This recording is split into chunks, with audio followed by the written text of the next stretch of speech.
Save big on all your Halloween needs, all in the Kroger app. Get juicy red, green, or black seedless grapes for 99 cents a pound. Then get tender USDA Choice boneless beef chuck roast for $4.99 a pound, all with your card and a digital coupon. Shop these deals at your local Kroger today, or tap the screen now to download the Kroger app to save big today. Kroger, fresh for everyone. Prices and product availability subject to change. Restrictions apply. See site for details. Hey kids, do you like wrestling? Well, we like wrestling too. We are Shake Them Ropes here on the Voices of Wrestling Podcasting Network. Myself and Chris Novembrino kind of doing a lazy river of wrestling criticism, going through the news and whatever happened in stateside television wrestling. And also, you know what? Sometimes we just like to watch old stuff and talk about that too. Love for you to give us a listen. If you haven't already, we are Shake Them Ropes here on the Voices of Wrestling Podcasting Network. This podcast is a member of the Voices of Wrestling Podcasting Network. Visit voicesofwrestling.com to hear the rest of our great podcasts, as well as show reviews, columns, opinions, and updates across the world of wrestling.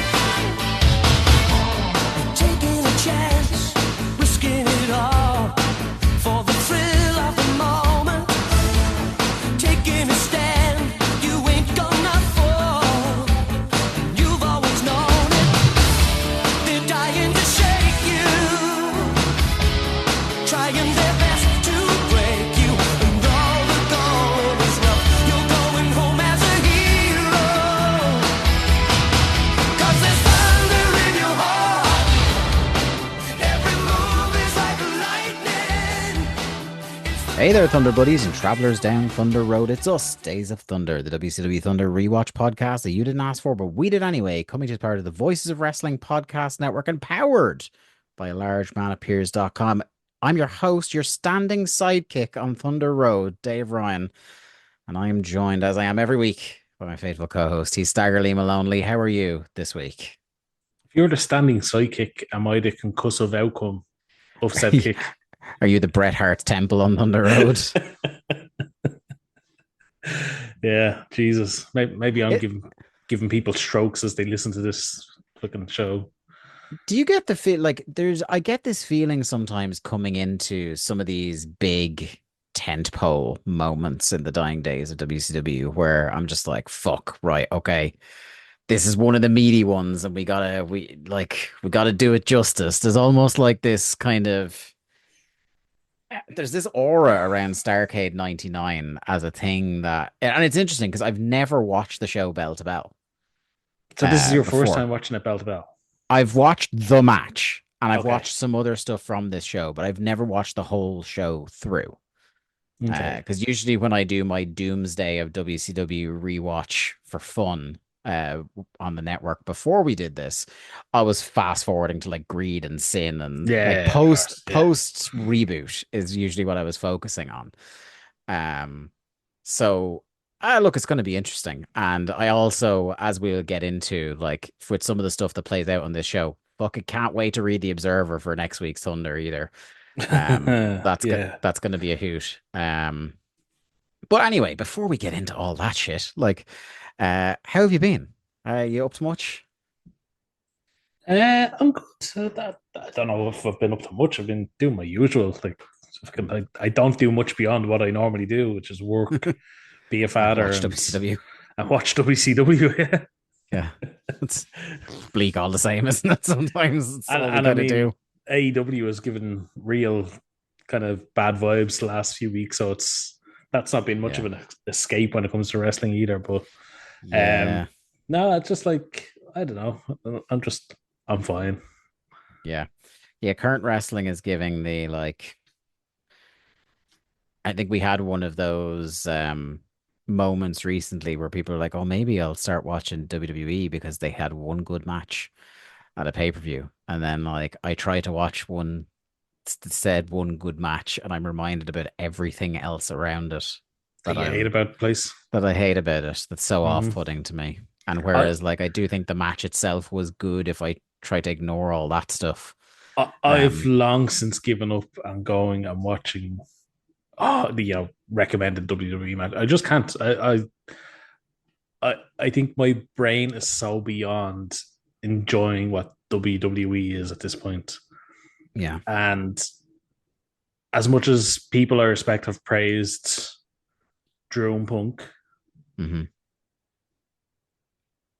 I mean, they take out a fucking bag of beads.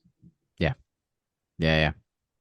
It like to this is what I was saying to friend of the show, Jack Lazell, and the enemy of the co-host, Jack Lazell, um, about how I think when you're either in or neutral, that probably didn't affect your enjoyment of that match. But when you're out and you're somebody that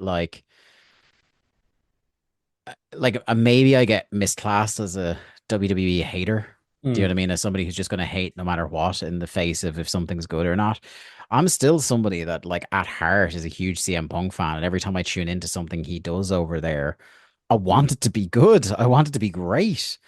So for me, coming in with that baggage, I guess, to get really into a match for the most part and then have that come in to remind me why I don't care is very tough for me.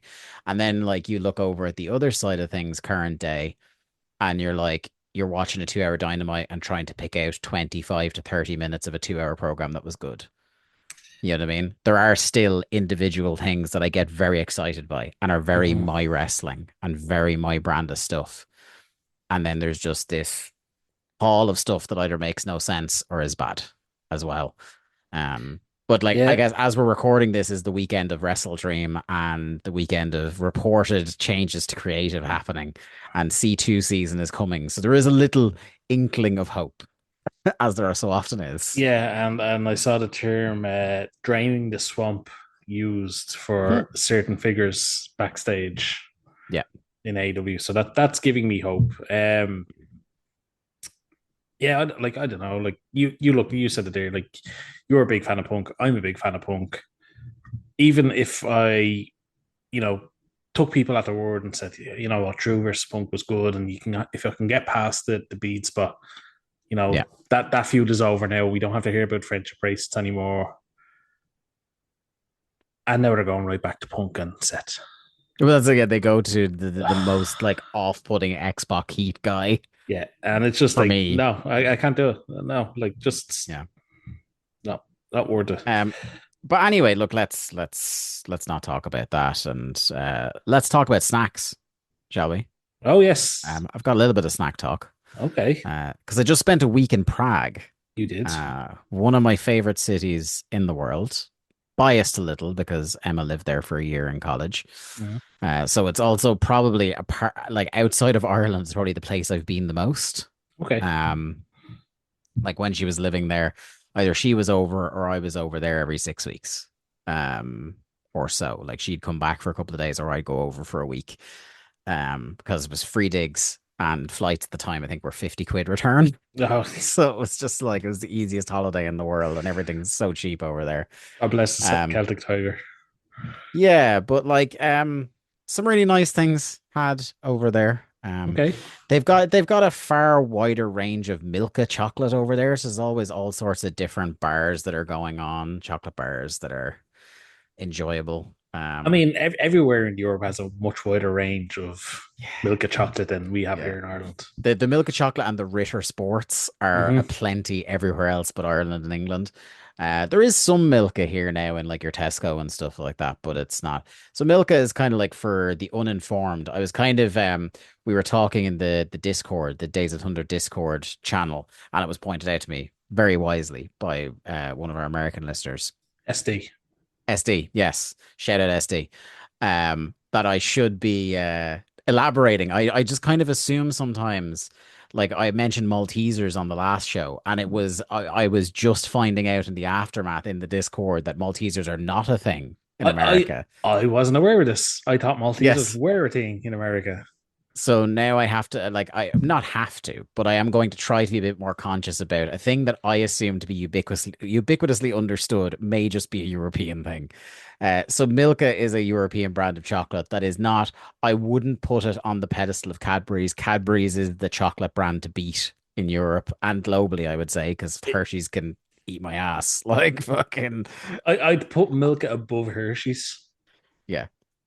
Yeah, no, I would too. I would put Nestle above Hershey's as well. Like I think if you think Hershey's chocolate is the best brand of chocolate, you're simply wrong. You're either simply wrong or there's something medically up with your taste buds. I mean, sorry. Just American, I'd say, is probably it. Like, no, because there's many of our American friends have great taste, and as has been pointed out to us by friends of the show, including Jeff and that, over the years, like Cadbury's is much more available over there than it has been. It's getting to be, yes, but it's still not on the level of a Hershey's.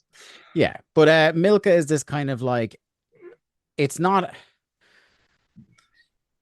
It's nowhere near Cadbury's, but it's probably it's better than Nestle's milk chocolate, and it's the smoothest. Like when they like the name is Milka, you better believe this chocolate is smooth as fuck. Yeah, and it just lacks that bit of richness that Cadbury's has on top of the smooth.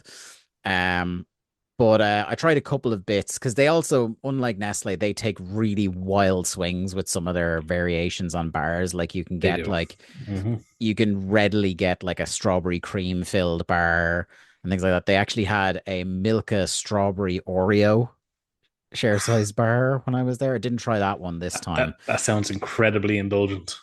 I did try their take on the Kit Kat. Because Kit Kat is one of my favorite. I think I mentioned it before. Like when I'm trying to like eat well and like watch calories and things like that, Kit Kats are one of the easy things to like have a little treat that is quite low in calorie. So I love just a basic Kit Kat. I don't need anything fancy. Just a basic milk chocolate Kit Kat. Fucking love it. Right.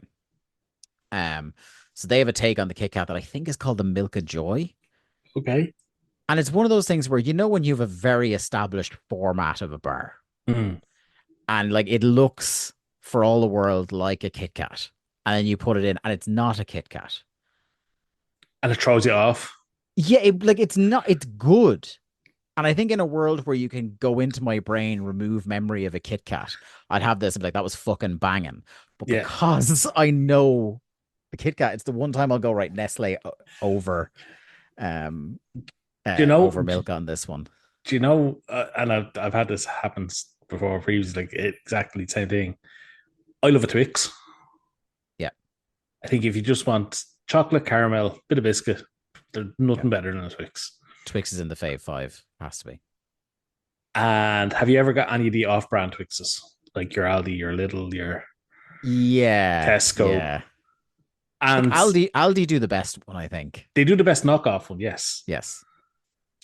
But again, like that, you could compare it looks-wise to a Twix, and it might be a little bit smaller, a little bit thicker, whatever it may be. But for all intents and purposes, it's a Twix.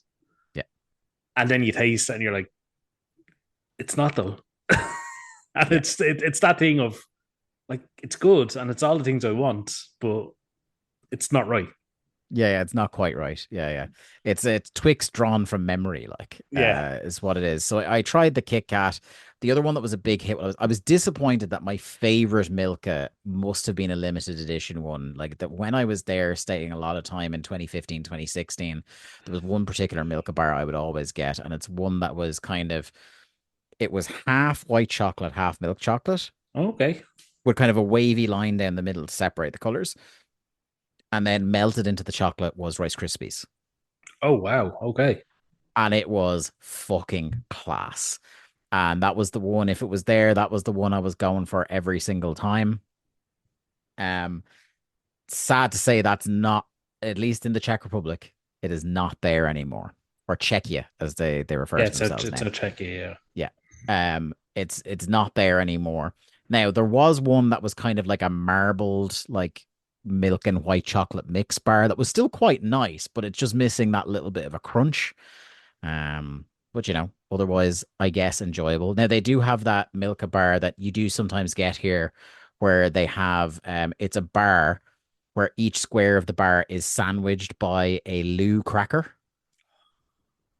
Now over here they do the one that's sandwiched with Tuck crackers, which I think is like slightly superior because that little bit of salt. That little bit of salt really kicks it into another gear. But the one with the Lou crackers, which are kind of like a more square cracker, Still very good. Nice bit of like mix of savory and sweet, just not quite as salty. I don't think. The other thing I kind of wanted to talk about a bit. Firstly, a complete change 10 years ago. The Czechs have gone fucking bananas for Asian food. Okay. Like Vietnamese, particularly, but then also like some Korean and some Japanese. Fucking everywhere. The food court we kind of used to go to that was near where Emma's apartment was back when we didn't understand anything and didn't know any better. And we're just like going to the comfort of like McDonald's and stuff like that when she was settling in. That food court that used to only have like the American chains and then some fucking Czech chains we'd never heard of before in our lives now has like multiple Asian places. One of the kind of like the sushi with the like the conveyor belt of sushi Like dishes, one of those places. Yo Sushi or Go Sushi. Yeah. But it seems slightly more kind of upmarket than the Yo Sushi. So yeah, that was crazy. But one thing I don't think I've talked about on the show before is how I think us and the Americans get really shortchanged on the old Kentucky Fried Chicken compared to other countries. Now, I haven't sampled in every country, but there was one day where, and I knew that KFC was really good in Prague, okay, compared to here.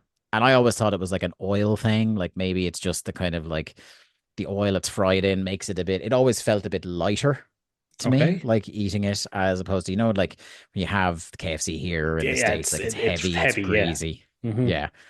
And much as I love the coating on the original recipe pieces, it's just, there's something it's one of those, I always think of Sean McGee. Sean McGee used to say this about Burger King. I've never had a KFC in memory that was more than like a 6.5, maybe a 7 out of 10. Do you know what I mean? It does a job for what you need. It's hit the spot, but it's not something you go, oh, can't wait to go back. Yeah. Yeah. And in recent times, there's a couple of bits like I'm completely gone off the wings they have there now, but I think that was due to a hangover incident. To be fair, ooh, okay. My stomach turned while I was eating one of the wings, and that was just it for me. But had a KFC over there, and one of the things they do, so the boneless chicken strips they do. Yeah. So one thing that they do, maybe in loads of countries, but they don't do specifically here in Ireland, is that the coating on the boneless strips over here is just kind of generic herbs and spices, the Colonel's recipe. The coating on the strips over there is the coating from the wings, the hot and spicy, extra crunchy coating. Okay. And I hadn't noticed that before because I don't register those hot and spicy wings as being spicy whatsoever. I'm a man who enjoys his spice, so like that to me, like calling that spicy is a fucking farce, to be honest. But anyway, because of that, these strips are just so fucking Moorish. They're absolutely delicious. And I'd just be interested, like hearing listeners maybe in the Days of Thunder Discord, like if they've noticed international comparisons in like some fast food chains, because I definitely know the worst McDonald's I've ever had in my life was in America. Like, that wouldn't just surprise me.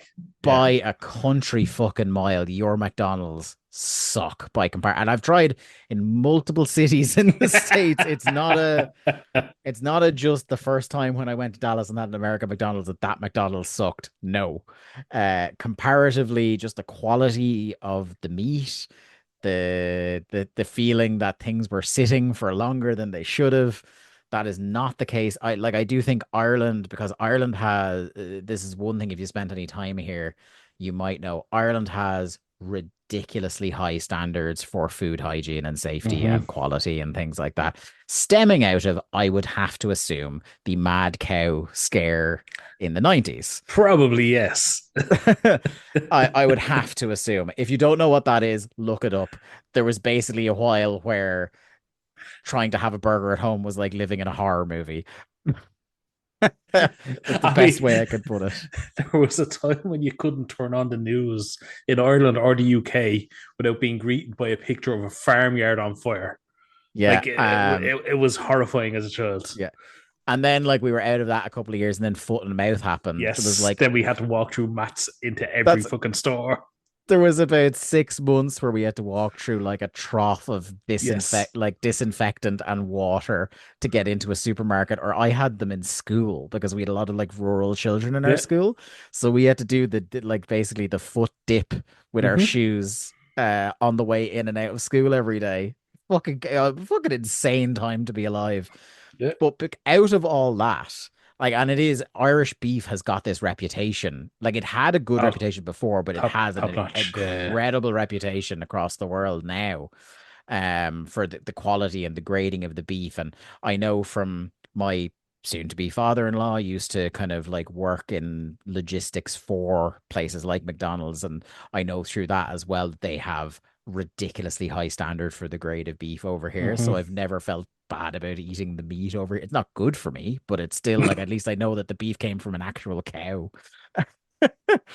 um Well, you forget what, geez, it has to be 15 years ago now. The Larry Goodman scandal yes, of the horse yeah, burgers. yes. Or the Findus horse lasagna over in the Yeah, UK. yeah. Yeah. Those are good times to be alive. Um but yeah, no, I'd be interested to hear. That's when I brought it up. In terms of like Czech food, there's like there's some good stuff. Like they do sell you on the beer. Like they love the beer over there. Hmm. Um, The home of the every time, original Budweiser. Was it Budvar? every time they also the big one that they push, at least in the Prague area, is Staropramen Sour that ramen. you Yeah. might recognize from the green Hmm. bottles. The Hmm. brewery is actually, I don't know if it's in Prague or just Prague adjacent, but I know I've gone past the brewery in a taxi before. Um, but the other things, like they're mad for their pork neck, Oh, which is okay. kind of like, actually, like when it doesn't sound appetizing, but when it's like properly marinated and cooked, it's a very like nice tender piece of meat. Uh, they obviously do a mean goulash in that part of Europe, so that's Hmm. always nice. And the other thing they're mad for is the chicken schnitzel or the pork schnitzel. Um, Coated in breadcrumb in some places, and my favorite, in a lot of other places, coated in crushed cornflake. That is fucking. I've tried to recreate it here and I just can't do it. Yeah, I've only ever had one schnitzel abroad, and that was in Yeah. Oberhausen. Mm, Great damn schnitzel, but yeah, never seen the cornflake one, but that's absolutely something I would try. yeah, yeah. So yeah, that's kind of my, because I didn't really bring anything back this time. I brought for my granny. They have like a range of Christmas cookies I've started over there, and I found ones that are like these cinnamon Christmas cookies that are also gluten free. Um, so I brought stuff back for her. I didn't. The only thing I brought back in my case for myself, I bought my first ever pair of Chuck Taylors. Oh, Yeah, I was a late comer to Converse in general. Like I was already a full adult before I had my first pair of Converse. I was probably the same as yourself when we were going through secondary school. I was like, well, I was a Nike kid. yes. And then like as I got my own money and could start choosing, I became an Adidas guy. And I still like most of the time, if you encounter me in real life, I'm probably wearing Adidas trainers still to this day. Mm. But like as an adult, then later I came to Converse and Vans and things like that. But yeah, bought a nice pair of kind of red and black Chuck Taylors, which are nice. I'm not used to that style of shoe, so it's cool. A I've bit of a had change. I've had the same pair of Converse since I was 17. The I sole pair that I own, and they're still in good shape. was gonna say, Single, speaking of soul, is there any soul left in them? no, no, they're good. I very rarely wear them. Yeah, They aren't good for my feet. I mean, I'm no, short as is, and it's just yeah. it's not a good thing for me. Yeah, they Um, would look, they wouldn't, again, me being diabetic, I can't, I will need to long term look after my feet, make sure they're all mhm. right. But they're never I would never wear them on an arduous day. It's always going to be the Adidas Yeah, it's a, and the it's Vans it's for the same longer. reason I could never get Vans that felt good. Yeah, So I've never been a Vans guy either, unfortunately. But yeah, yeah, no, like you, I was always an Adidas. Or if I had money to spend on good runners, it'd yeah. be Adidas. The latest stop, the final bit of snack talk I want to do, because this was really funny. I'm a guy that, in terms of meat, like I eat most things, and I am a big fan of fish. And I'm not a big seafood guy. I'd say shellfish is like the one area maybe where I drop off a bit. But I love generally fish, right? And I think I've talked about on the show, part of Emma's pregnancy, she has returned to meat in a big bad way. Mm-hmm. Partly out of nutrition, partly out of craving, and partly out of like that, again, related to the nutrition, that kind of consciousness that these are nutrients the baby might be missing out on if she Yes. Yeah. that she can't really replace the iron and the protein as effectively. Mm-hmm. So the latest one was she was reading in her kind of like the big book they give you over here in Oh the yeah. hospital the first time you meet the midwife. Mm-hmm. And they were saying at this phase of the pregnancy, one of the most important things is omega-3.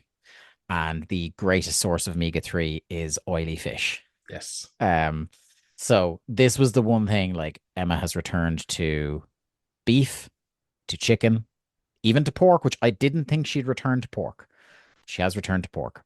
I thought like the final Rubicon was fish, because even when she ate meat, she didn't like fish before. Her mom had to trick her into eating fish when she was a kid. It's a whole thing, right? So tonight she turns to me and says, I think I'm gonna have fish. And I was like delighted, because I was like, oh, that means I can start. Like, I usually, when I love having like a nice salmon fillet, like a Oh baked no, salmon I've fillet. never been a salmon guy. I love salmon, skin on salmon darns with like either a little bit of dill on top or like some garlic butter. Absolutely unbelievable. So I was like, okay, I can have them when she's in the house now. I usually wait until she's away for a night before I have salmon in Yeah, the because house. the smell, if you're not a Yeah, salmon person, the smell of salmon yeah. is very overbearing. Which is funny because I'm like that with the smell of canned tuna, even though people always say like fresh fillets of tuna don't smell anything like canned tuna. Mm-hmm. But it's the one thing, like, in terms of fresh fish, that I haven't crossed. Um, anyway, to get back to her, I was like trying to mastermind. I was like, right, I can't start her off with salmon. I was like, we have to go somewhere else with this. And I was like, I can't do anything that looks particularly fishy. So I was going to go like a mild fish, like a cod or a trout or something like that. Mm. But I was like, if it looks like a fish fillet or if it has bones in it, we're going to be in trouble straight away. Not going to really do a battered cod because that's a huge portion. You want to do something small for her first time back, especially if like her stomach turns and she can't have it. I don't want to waste an entire fresh fish fillet, like a chipper size one. Um, Especially because like the odd chance there might be bones. Poor Toby couldn't have it. Yeah. Whereas he would normally help mop up any meat that's going around the house. So what I opted for was a very specific to the UK and Ireland classic, the fish finger sandwich, where I thought he's not going to go fish fingers here. where I can mitigate most of the flavor of fish out of it. So the fish finger, I suppose the closest equivalent in the States would be fish sticks, but it's not quite the same. No, they're kind of thicker than fish sticks. Yeah. And they're coated in like a breading. I don't know if they're thicker, they're wider. They're kind of wide and yeah. flat. They're like piano keys, basically, the shape of them. And they're breaded. And it's a very mild white fish. Like you can get it cod or just kind of like generic white. Generic, white fish. Yeah. Yeah. So I went with the cod ones just because, again, a richer source of omega-3. And the fish finger sandwich, like there's a really funny phenomenon that seems to happen, definitely in Ireland, a little bit in the UK, that people can't get their heads around, of this just carbs on carbs idea. Whereas, like, why would you put something that's already breaded in a sandwich? Because like Ireland is also the country that is phenomenally known for the chip sandwich or the crisp sandwich as well, like where we would have potato chips in a sandwich. I think we've talked about crisp sandwiches before on the show. We definitely have. I don't know if people enjoy us talking about it, but we definitely yeah. But look, don't knock it till you've tried it, folks. Bit of cheese and onion on a nice buttered sandwich, just lovely. Anyway, I figure get nice kind of like thick fresh white bread, lashings of real butter. I think for the 2 slices of bread, I got 3 fish fingers. Kind of made sure that the bread was nicely crispy and that the fish was thoroughly cooked, so that it almost had the. Do you know when cod is kind of like cooked well enough that it almost has the texture of chicken to it? It's flaky, like kind of. Yeah. So then get like a big knife, chop it up kind of like so it's diced, and then spread it out through the sandwich. And then a little pinch of salt, like a spreading, like a little lash of tomato ketchup. Of course, you have to. Pop the top slice Mhm. on. See, now I'd go because I like the fish flavor. I wouldn't always go with a sauce on it. I'd kind of a lot of the time just go with the butter and the fish, and that's enough for me. See, I'd have to have the ketchup. You can't have a fish Yeah. finger sandwich without ketchup. See, this is, and some people would do it with brown sauce as well. And look, for my American friends, if you're gonna try and ask me to explain brown sauce, I fucking can't. Like the ingredients in it, as far as I'm aware, are brown and sauce. Like I have no, it's this mystery fucking liquid that appears at breakfast. Can I recommend the movie Intermission for all the Yeah, explanation of brown sauce you'll yeah. need? There's a sauce here. It's not quite Worcestershire sauce. It's not quite barbecue sauce. It's nowhere near barbecue sauce, It's not. actually. It's not a fucking barbecue sauce. But it's like you grow up in the UK and Ireland, and there's two sauces at breakfast. Ketchup, affectionately known in a lot of parts Red. as red sauce, and then there's brown sauce, which has no other name. It's just brown sauce. I mean, I don't know what it was like in Kildare, but when we were growing up and we went to like the local deli to get a roll or like a sausage sandwich or whatever, Yeah. and they would literally ask you, "What sauce? Do you want red sauce or brown sauce?" And you'd never get that anymore. The brown sauce at the deli in the shop isn't. It's the thing. I haven't seen it as an option in a long, long time. But yeah, and it's just kind of got this weird, thick, but also a little bit vinegary flavor to it. Like I can't. It tastes like nothing else, and I'm not saying that's a good thing or a bad. It's just a thing. Oh, here's a question for you. Were you ever a brown sauce guy with a Sunday dinner? No, I'm not a like I would have had brown sauce on and off, but I've never been a brown sauce advocate. Like if I'm gonna have a roast dinner, I'm having gravy on it if I'm wanting a sauce or a peppercorn, See, which are well, also both brown sauces, but they're yes. not brown sauce. Now, the consistency of brown sauce is nothing like gravy. Let's get that clear. No, but it is also thick, which you would think lends itself to gravy, but it's not. It's not. It's a 100% not a gravy. Like brown sauce is something that you couldn't have on There's nothing anything else. on anything else other than like No. sandwiches. Oh, no. Okay, you say Or that, carbs. right? So I have an uncle, Mark, right? Who is a feckin' mark for his brown sausage or brown sauce, I'll tell you. But not only would he have it on like the sausage and rashers and stuff like that at breakfast, but he would also have it on other things. And at first, it wasn't a bit. So he would have it lumped into his mashed potato. That's what I was going to say. As a kid, I'm not a big, huge mashed potato fan, so I would get brown sauce. Okay. So then he would have brown sauce on his ice cream. No. Right? I don't know. Yeah, like he did it. And that's where I'm like, I think this is a bit now. The one where it definitely was a bit was when he slathered it on a banana. Jesus Christ. Right. I think that was just to make my granny quite ill at the thought. And I thought people putting brown sauce on weird things was just a my uncle thing until you just mentioned it a minute ago. Yeah. Until I saw the movie Intermission, which is an early Colin Farrell movie. Like you watch it and there's a lot of Irish actors who have become well known since outside of Ireland. And it's a good slice of life of kind of working class Dublin and also like criminal Dublin at the same time.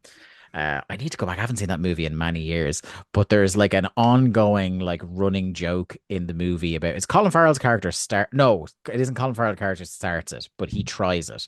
Where there's a character in it, I can't remember who plays him, that has brown sauce in his cup of tea. Mm-hmm. He squeezes the brown sauce into the cup of tea, stirs it around, and has it. And there's a famous scene where Colin Farrell puts it in, tries it, and says, "Oh man, that's delish." Yeah. Yeah. Oh God! I was just going to ask, like, did your uncle write Intermission? Because this sounds like a continuation of the bit. Yeah, no, he's not nearly Dublin enough. He's a rural Kildare man. I'm actually just going to Google brown sauce and see what comes up. It's a sweet or peppery taste similar to that of Worcestershire sauce, but even the Wikipedia page is like it's not Worcestershire sauce. Not. Yeah. So the first brown sauce was introduced in 1831. Didn't know it goes back that far. The commercial sauces are a blend of tomatoes, malt vinegar. So I was right on the vinegary flavor, molasses, dates, spices, and tamarind. Dates, okay. Yeah. Well, it's one of those things like, when you read the back of a bottle of ketchup and you realize most ketchups are made partly with celery. Yeah, yeah. Yeah, that's one of those things. Like the dates are in there, but how much are they contributing to the overall vibe of brown sauce? Suspect. Molasses as well, which is funny because we said barbecue sauce, and molasses is like a building block of a lot of barbecue sauces. It's commonly eaten with meals such as meat pies, full breakfasts, bacon sandwiches, and chips. There's also chippy sauce, which is like, look, that's a whole other thing. We need a UK correspondent for that because chippy sauce is more of a UK thing than here. Burger sauce is a thing in the US, right? Yes, it is. Yeah, that's okay.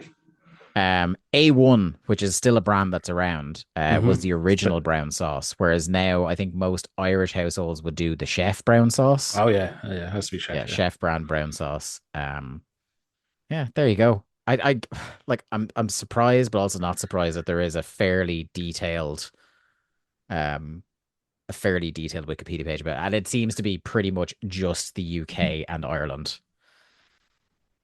HP sauce as well, and very much in the it says a lot about your household whether you're a chef brown sauce family or a HP brown sauce family. Oh yeah, the HP people had to get shunned. Yeah. But yeah, it's not as, I don't think it's as pronounced in supermarkets anymore as it once was. It was basically like before Ireland got a bit of notions about itself and having flavors and spices and things like that.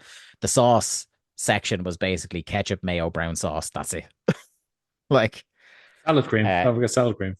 The Wikipedia does say that steak sauce is a similar product that you can get in the United States. It's not the same.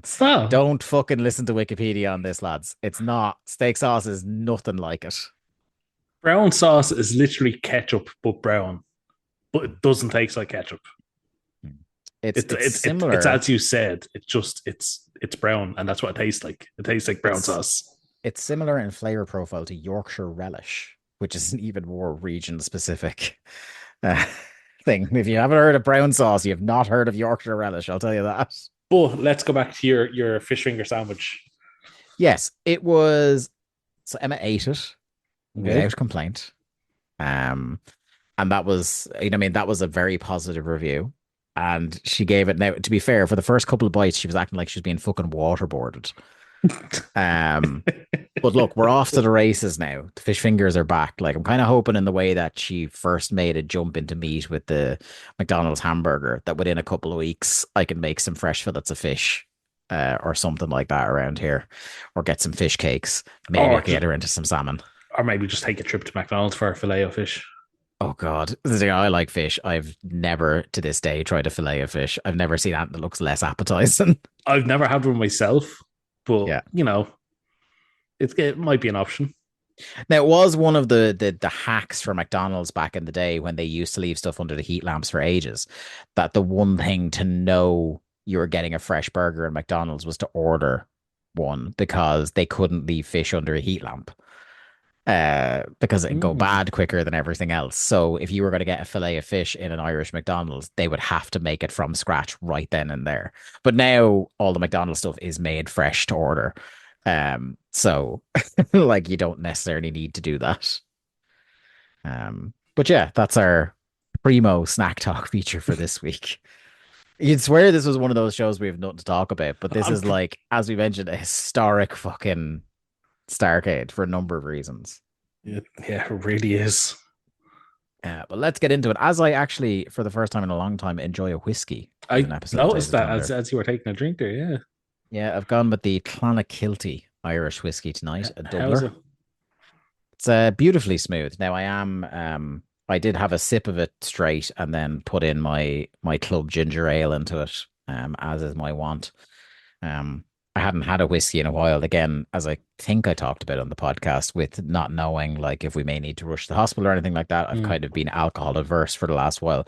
But I had my first whiskey sour in quite some time while we were away, and it's giving me a bit of the graw back for a bit of whiskey. So Good times had by all at the moment, but maybe not for much longer. As we talk about Starrcade 1999 from the nation's capital, Washington, D.C., the 19th of December, 1999, this show for the big WCW show of the year, Starrcade. We all know it, even though, as we were talking about last week, they try not to emphasize it's the biggest show of the year, even though it is the biggest show of the year. 145,000 buys. Ooh. That God is damn. that's God damn. yeah. Now, isn't it funny if AEW were to get 145,000 boys for Wrestle Dream this weekend? Some people will be disappointed in that. Yeah. And that's with knowing that the pay-per-view business in terms of standard pay-per-view buys is dead. And like the fact that the wrestling audience is like 1/10, probably 1/20th of the size of what it was. Yeah. It's, just remember, like, take that in comparison and just think about how much WCW had killed its own business by this point. Starrcade 1996, the first Starrcade after the NWO formation, 345,000 buys. Now, it's worth saying it's still better than 95 before the turnaround of business. They only got 75,000 buys. Oh, jeez. But 95, as we all know, 94, 95, that's a rough time for American pro wrestling. Mm-hmm. Then we have 1997. Something may have happened that year. I don't know if you're familiar, Dave. We might have watched that show once or twice. 700,000 buys. Then we have last year, so that's a more fair year-on-year comparison, 460,000 buys. So you have lost 315,000 buys in 1 year. Yep. Less than 1 year, really, because like Super Bowl 9 at the February pay-per-view in 1999 was 485,000 buys. Fucking hell. Which will remain that was the last high pay-per-view buy rate they ever do. They don't come over 325,000 for the red. They had 325,000 the month after it uncensored, and then they never go north of 300 again. Yeah, I was just going to say they don't get anywhere close to that. Yeah, by 2000, like there's one exception here, but by 2000 they never come. They only come to 100,000 twice ever again. Wow. Bro. And one of those is Bash at the Beach 2000. They all learned their lesson that night. Fucking sure they did. So business is on fire. What can we do to turn it around? Quite literally a fucking dumpster fire. The last WCW pay-per-view of the millennium. How are we going to close it out? Let's talk about it. We start off with a video package making, in no uncertain terms, clear that the only two matches worth talking about tonight are the Master of the Powerbomb match and rightfully the Bret versus Goldberg match, which should be bigged up as the biggest deal on the show. There are a couple of Russo tropes on this show that we will talk about that are becoming pervasive, a couple of which show up in our timeline. We've heard about them in video packages and seen in video packages, but have only showed up for the first time in a show we're actually reviewing on this show. But the one thing that is very evident looking at this card and looking at this video package is the concept of everything must have a stip. Because Sid versus Nash didn't need a stip. No, it didn't need to be a powerbomb match. It could have just been a match.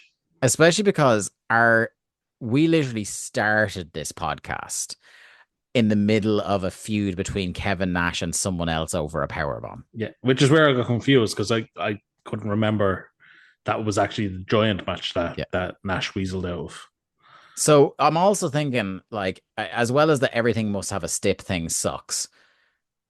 you've Russo coming in, and the whole idea of paying all this money for Russo and Ferrara to come in and like turn things around is to come up with new ideas, fresh ideas, or at worst, steal the ideas that made WWF popular and do them again. Um, which I don't agree with, but at least like if it worked, then you can't really disagree with it. Mm-hmm. Um, However, again, in one of the main matches in this pay-per-view, you're not seeing a new idea. You're not seeing, oh, this really worked for Stone Cold idea. You're seeing something recycled from WCW 2 years ago, around the time of this same pay-per-view. Mm-hmm. It's Like, just it's a rehash of a repeat of a rehash. Like yeah, it's so uninspired and so yeah, lazy. yeah. And it gets the response it warrants because nobody fucking bought the show. And I will buy, if you want to tell me Vince Russo had no idea because he didn't watch the product or study the product or wasn't a Because student of professional wrestling, he didn't know that this was a feud 2 years ago. I'll buy that. him Okay. and Jimmy Jacobs from the same fucking train of thought. But even if I'll buy that Vince and Ed didn't know this, there's so many people around who were there for that feud, Mm-hmm. including one of the I was just going to participants say, in the including feud. one of the people that had fucking stroke in the company. But I guess that's one of the problems is that that particular man is so evidently checked out. Like we Mm-hmm. thought he was doing the cool guy checked out thing in 97, 98. Fuck me. We'll buckle up for how checked out this guy is going to be for pretty much the entire rest of Yeah. he'll light up a little bit if they're about to put the title on him or put him in the main event or something. He'll look like he gives a shit for about 3 weeks. But broadly speaking, this guy is just here clowning around, taking a paycheck. Yep. Has no interest in preservation of the company providing him with said paychecks. And I think that was something because he knew him and his fucking buddy Hall were going to moonwalk back into the fucking WWF whenever they wanted. And I think that cynicism was something that was one of the few things that was laid bare by the Who Killed WCW doc. Because you had that bit of him as like, where it cuts back to me, he's like, I didn't give a shit. I can't remember even what it was about, but it was just like, he just very transparently doesn't give a shit. Like, but look, let's talk about some people that like are still trying to give a shit. In this opening match is Disco Inferno and Lash LaRue versus the Mamalukes. The Mamalukes, who we have noted like have arrived on the scene in this last pay-per-view cycle. This is their first big outing on pay-per-view for Big Vito and Johnny the Bull in a match. They're accompanied by Tony Marinara. The one debut I noticed on this show, did you notice it straight away? Go for The default WCW set has debuted. okay, yeah. The massive square awning with the trusses and the generic screen where we just kind of plug in and out a tiny plastic logo sometimes underneath the screen that is with the curtains with the backlighting on them that would characterize most of the rest of the run. By a few months from now, they are shooting every show with this. I know that the Nitro set definitely sticks around for another couple of months. Yes. Yeah. But yeah, no, by the reset Nitro, it's gone. Yeah. Can I give you a hot take, Dave? Yes. I think that Johnny the Bull and Big Vito, yes, were pretty damn good in this match. I think that considering they are fresh into the company, you can see just how excited they are to be here. How much they like did like you said with Nash. You can see he doesn't give a fuck. But with these guys, you can see they want to perform. They want to, they're excited to be on the stage. Yeah, they're fresh into the company, and like Russo has already made them look like goons on TV. Do you know what I mean? With like them getting like easily fooled and outwitted by fake sign switcheroos. They got covered in pasta and sauce on a Nitro recently. They've been made to look like comedy geeks, but like they came out, and whereas like Yeah, they're getting a paycheck. Yeah, they're new and that's exciting. But like based on the trajectory of their characters, they didn't have to put in as much effort as they No, but did. Like they could have leaned just into the shtick and done nothing else. But we've been saying it for God, two plus years of Thunder. Um, Commentary have been saying constantly, whether it was Larry or Bobby or whoever else, if Disco just got his head down and wrestled, God, there's a wrestler in there. yeah, I mean, we've seen enough Disco at this point to say Disco is what he was. Like there was never anything more to Disco than what he was. yeah. Lash is nothing special. But I really enjoyed this tag match. I thought this was a good little opener. Like I genuinely like yeah. I wasn't expecting to come out of this match going, you know what, that was good. And look, I think we mentioned it the first time we saw them, but like I've always been a big Vito guy. I think he's a guy who spent a lot of his run on TV being stuck with dumb, reductive gimmicks, bad creative. And I think he achieved in spite of that. And I think he was perfectly fine in the ring. Like, I don't think he was blowing them away, but I think he was perfectly serviceable. I was really into him, like, in 2000 as, like, a kind of mid-card badass. When they kind of, like, they didn't tone down the character that much, but he was much less slapsticky in 2000, and he was just coming out, like, he's in the gear. He's coming out with the Mamalukes music, but he's just having kind of solid matches mid-card matches, yeah. Yeah. And Johnny the Bull was a guy who I think everybody has talked about now. Like until he got hurt, there was something there. There was really something there. Johnny needed a veteran to really take him under his wing and say, yeah, you can do all this great athletic stuff, but you need to learn when to do it and when it's going to be of its most value. And unfortunately, agents in WCW weren't capable of that. I was going to say, unfortunately, he came up in the wrong company for that. And I mean, we even see it here. He does the fucking, I think he does the leg drop to the outside in this match, doesn't he? He does it to the inside. He does the springboard. Yes, sorry, he springs back into the ring, leaps backwards into the ring. Yeah, but yeah, like he destroyed his body over the next year in this company. Yeah. But anyway, let's talk a little bit about the match.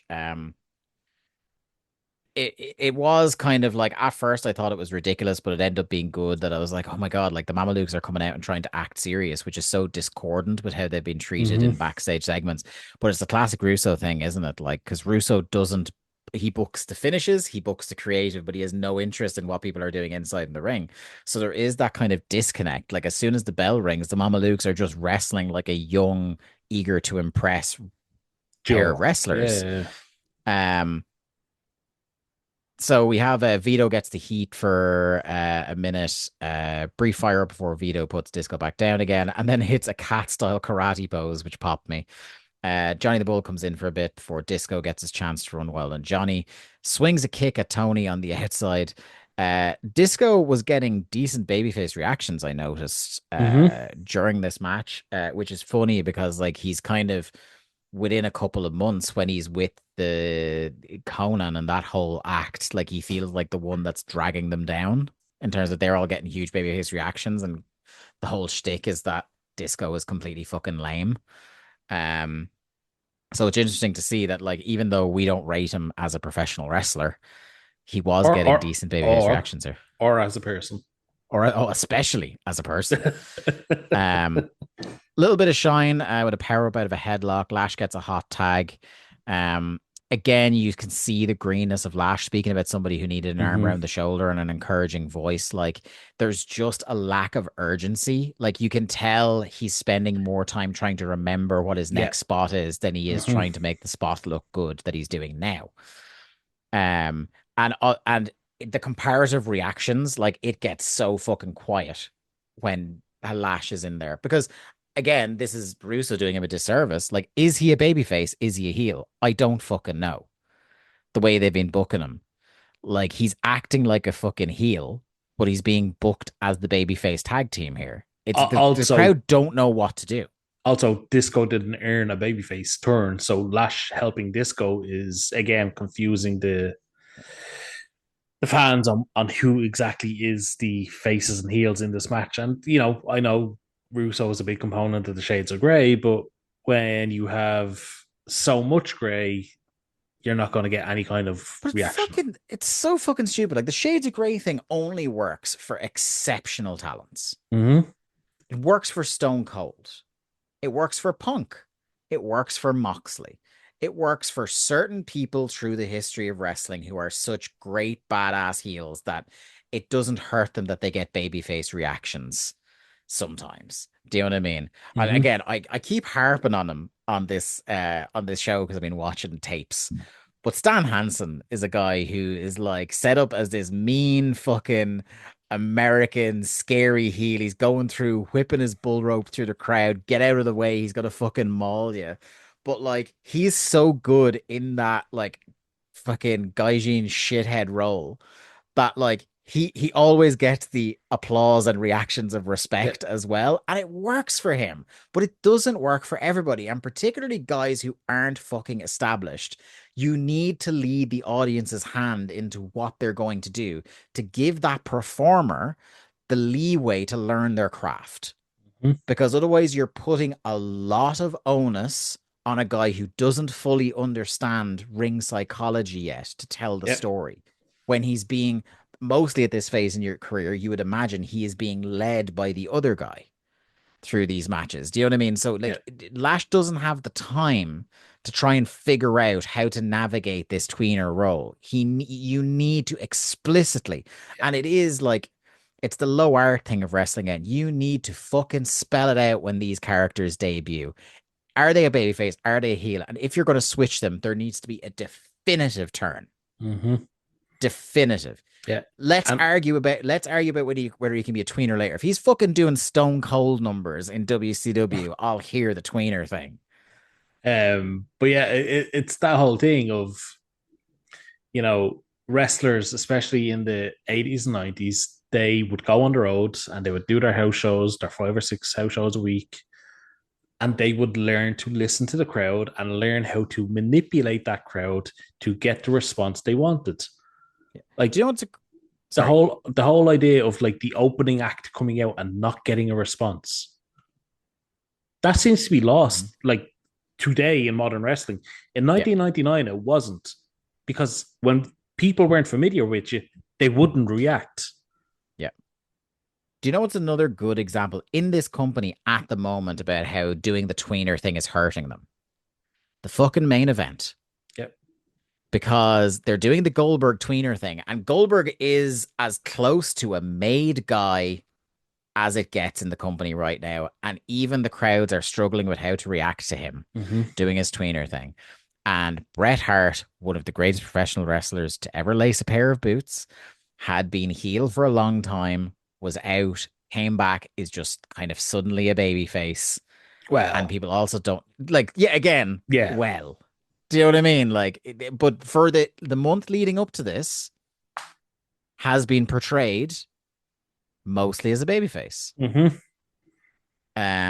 And like him winning the title was supposed to be this big triumph. And because they'd been mishandling him and how he was supposed to be treated by the crowds for the whole 2 years since he showed up, people don't know. Imagine saying that like to somebody back in November 1997.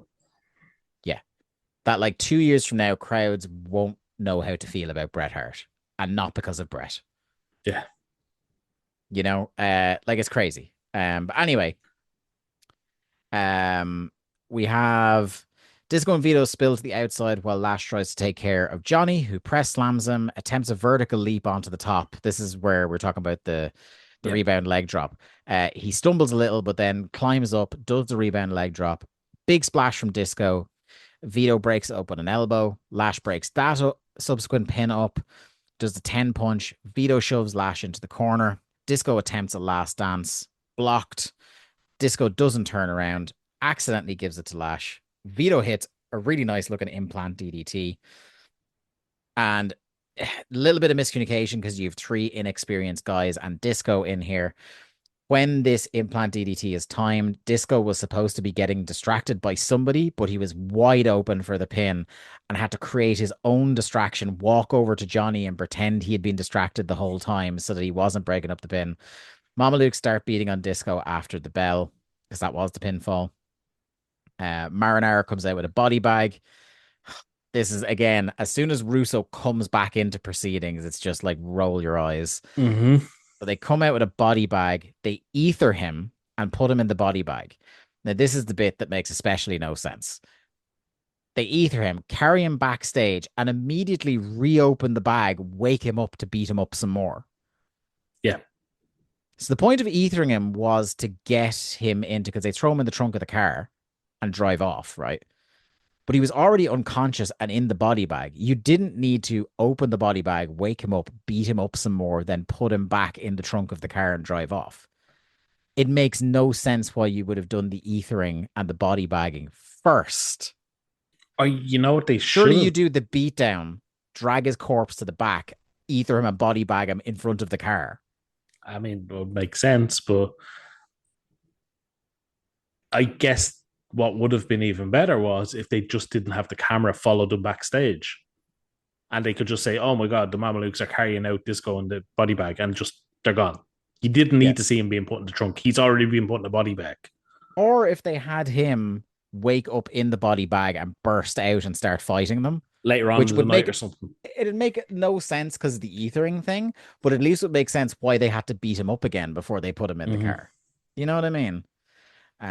Fucking stupid. A 3-man booth for tonight, we should have mentioned, with Tony, Brain, and Hudson. Portney losing out. He's on backstage duty for the night. Benoit's out. He says Scott Hall can't compete tonight. More on that, The Observer, next week, I'm certain. He forfeits the ladder match. So he says, yeah, Hall has to forfeit the ladder match, and he's going to forfeit the title to him. But he says he always believes in sweat more in peace, so you bleed less in war, which is a good line.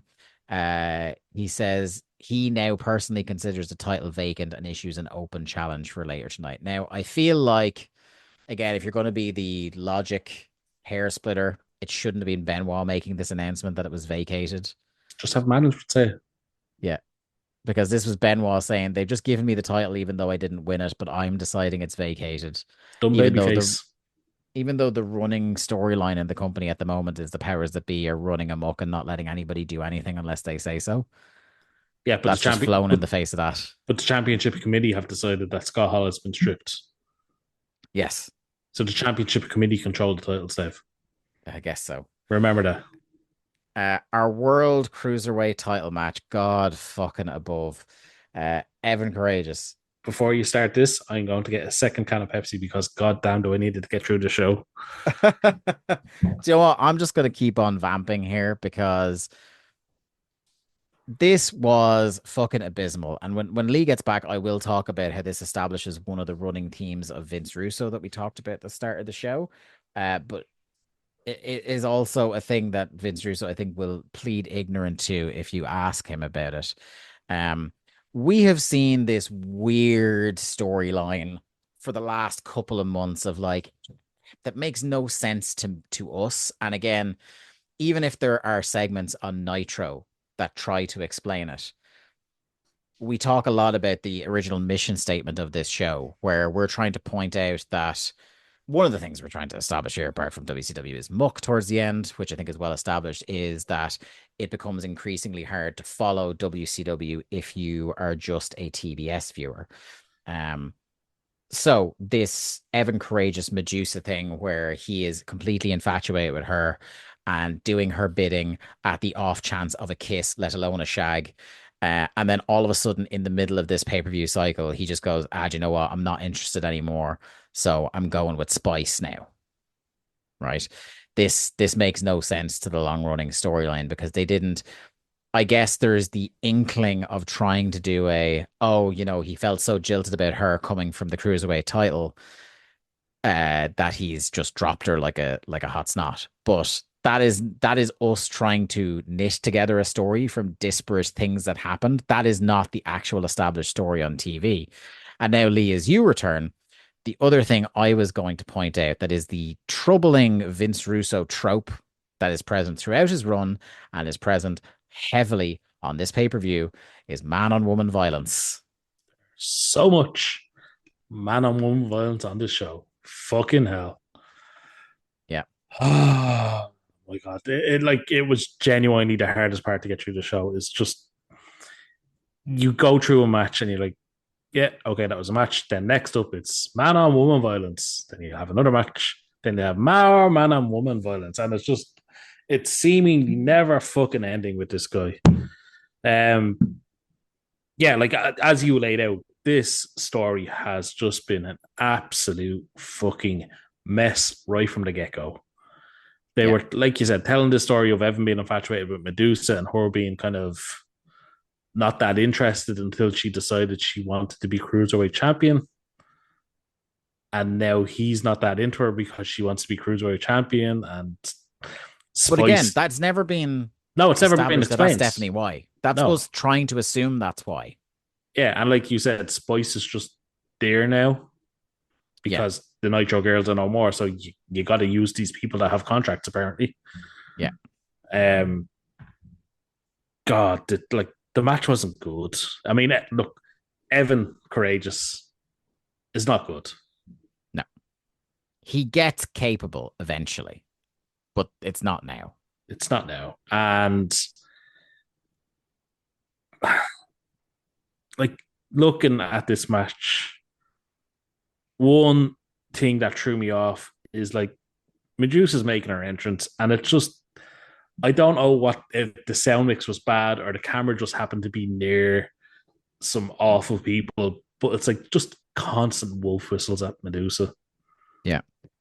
And then the match is set up that it's the majority of it is Evan beating on Medusa. Yeah. And I know you might say, look, reality is, a pro athlete man in a combat sport against a woman of her like stature and build is probably is how it would shake out. But like, this is a fake sport. You don't have to book it. You don't have to book it. And even if you do book it, you can do whatever you want. She could Goldberg squash him, and it's wrestling. So you could put it over in a way. Like, you want to talk about, like, if you want to put, like, go for a more modern example, if they never would, but if when she was in AEW or even now while she's in WWE, if Jade Cargill came out and squashed a man, they would do it in a way where you go, oh yeah, no, that's believable. He would do that. Mm-hmm. You know what I mean? But like, why would you ever put yourself in that situation to do it? You don't need to. And even if you're going to put yourself in that situation, why would you book it like this? Like, what's the first big high spot of this match? It's Evan Courageous hitting Medusa with a punch to the face. Yeah. So he misses a lion salt. She spin kicks him in the gut, middle rope shotgun drop kick, tries to do it again. Evan hauls her down, whip, sit out powerbomb.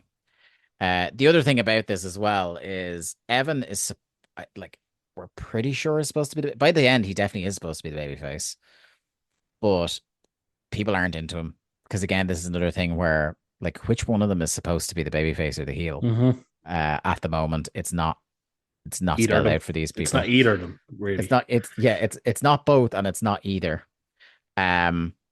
She bridges, attempts a powerbomb, absolutely fucks the powerbomb, stacks him for a 1 count. Then Spice distracts, low blows Evan. Medusa hits the bridging German and wins. So, like, of course, you put together 2 people, and 2 weeks later, one of them turns on the other. Another Russo trope. Yeah, also Russo trope of bitches be crazy. Yeah. That's the only character development women get is either they want to take their clothes off, they want to have cat fights, or they betray men. Yeah. These are the only functions they serve in Vince Russo stories. They're not 3-dimensional characters whatsoever. Well, I would say they serve another purpose for Vince Russo, but yeah. Well, I was going to say, and this is like a man who will deny that he has an issue with women. Yeah. Deep-seated issues with women, and has booked them in a problematic way. Mm-hmm. Gene is with Norman Smiley, who's in a Redskin jersey, and now he is fully in the football pads for his matches. Yes. the cameraman moving slightly makes him flinch, which kind of did make me laugh. And he tells the producer no more sudden moves. And Gene confirms that Norman did in fact soil himself, which is not funny. Again, it's a very much wow, this guy was working with Vince McMahon for too long, who thinks like poo jokes. Although, to be fair, one of the main things I've seen from WWE go on social media is that there's currently an on-running story where Chelsea Green is smelly. So it's not just a Vince McMahon thing. Oh, It's fuck all off. all That's people. not real. Yeah. She fell in a bin in like a dumpster match or some shit like that. And the running thing is like she's walking around backstage and people are commenting on how she smells. That like May not be a thing by the time this show airs, but it certainly was as of the SmackDown before we recorded this, based on my social media feed. okay. There was one good line after that soiling bit, which was Bobby Brain going very sternly, "Whatever we're paying Gene Okerlund, it's not enough." Although, and then salty Tony going, "Or maybe too much." Tony would know. He has seen those documents. Next match, holy shit! Ah, Norman Smiley versus Meng. So, can I tell you, instead of watching this match, at least the first portion of it, did you go outside and scream at the moon? I decided to look up the guy whose jersey Norman was wearing. Okay, talk to us. So he was wearing the number 7 Washington football team jersey. Mm-hmm. His name was Champ Bailey. Do you want to guess where? By the way, can I just say, because I mentioned what the name of the team was at the time, and holy shit, how did we get like this far into the 21st century before they changed that team name?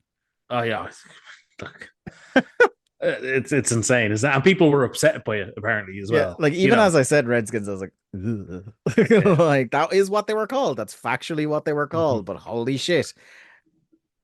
Sorry, anyway. I got that wrong. He in fact wasn't the number 7 jersey. I can't remember what number jersey it was. He was the number 7. They're the Commanders now, aren't they? Yes, the Washington Commanders. Which is a lame name, but at least it's not offending people. Thank God. Like they should just stayed Washington football team. Yes, which was pretty funny. That was like and that was the bit. That's why it should have stayed forever. Like yeah, the fans should have owned that. Anyway, so Champ Bailey, he was the number 7 pick in round 1 of the 1999 draft. Oh. He spent 4 years in Washington. Then he was 9 years at the Denver Broncos. He is a cornerback.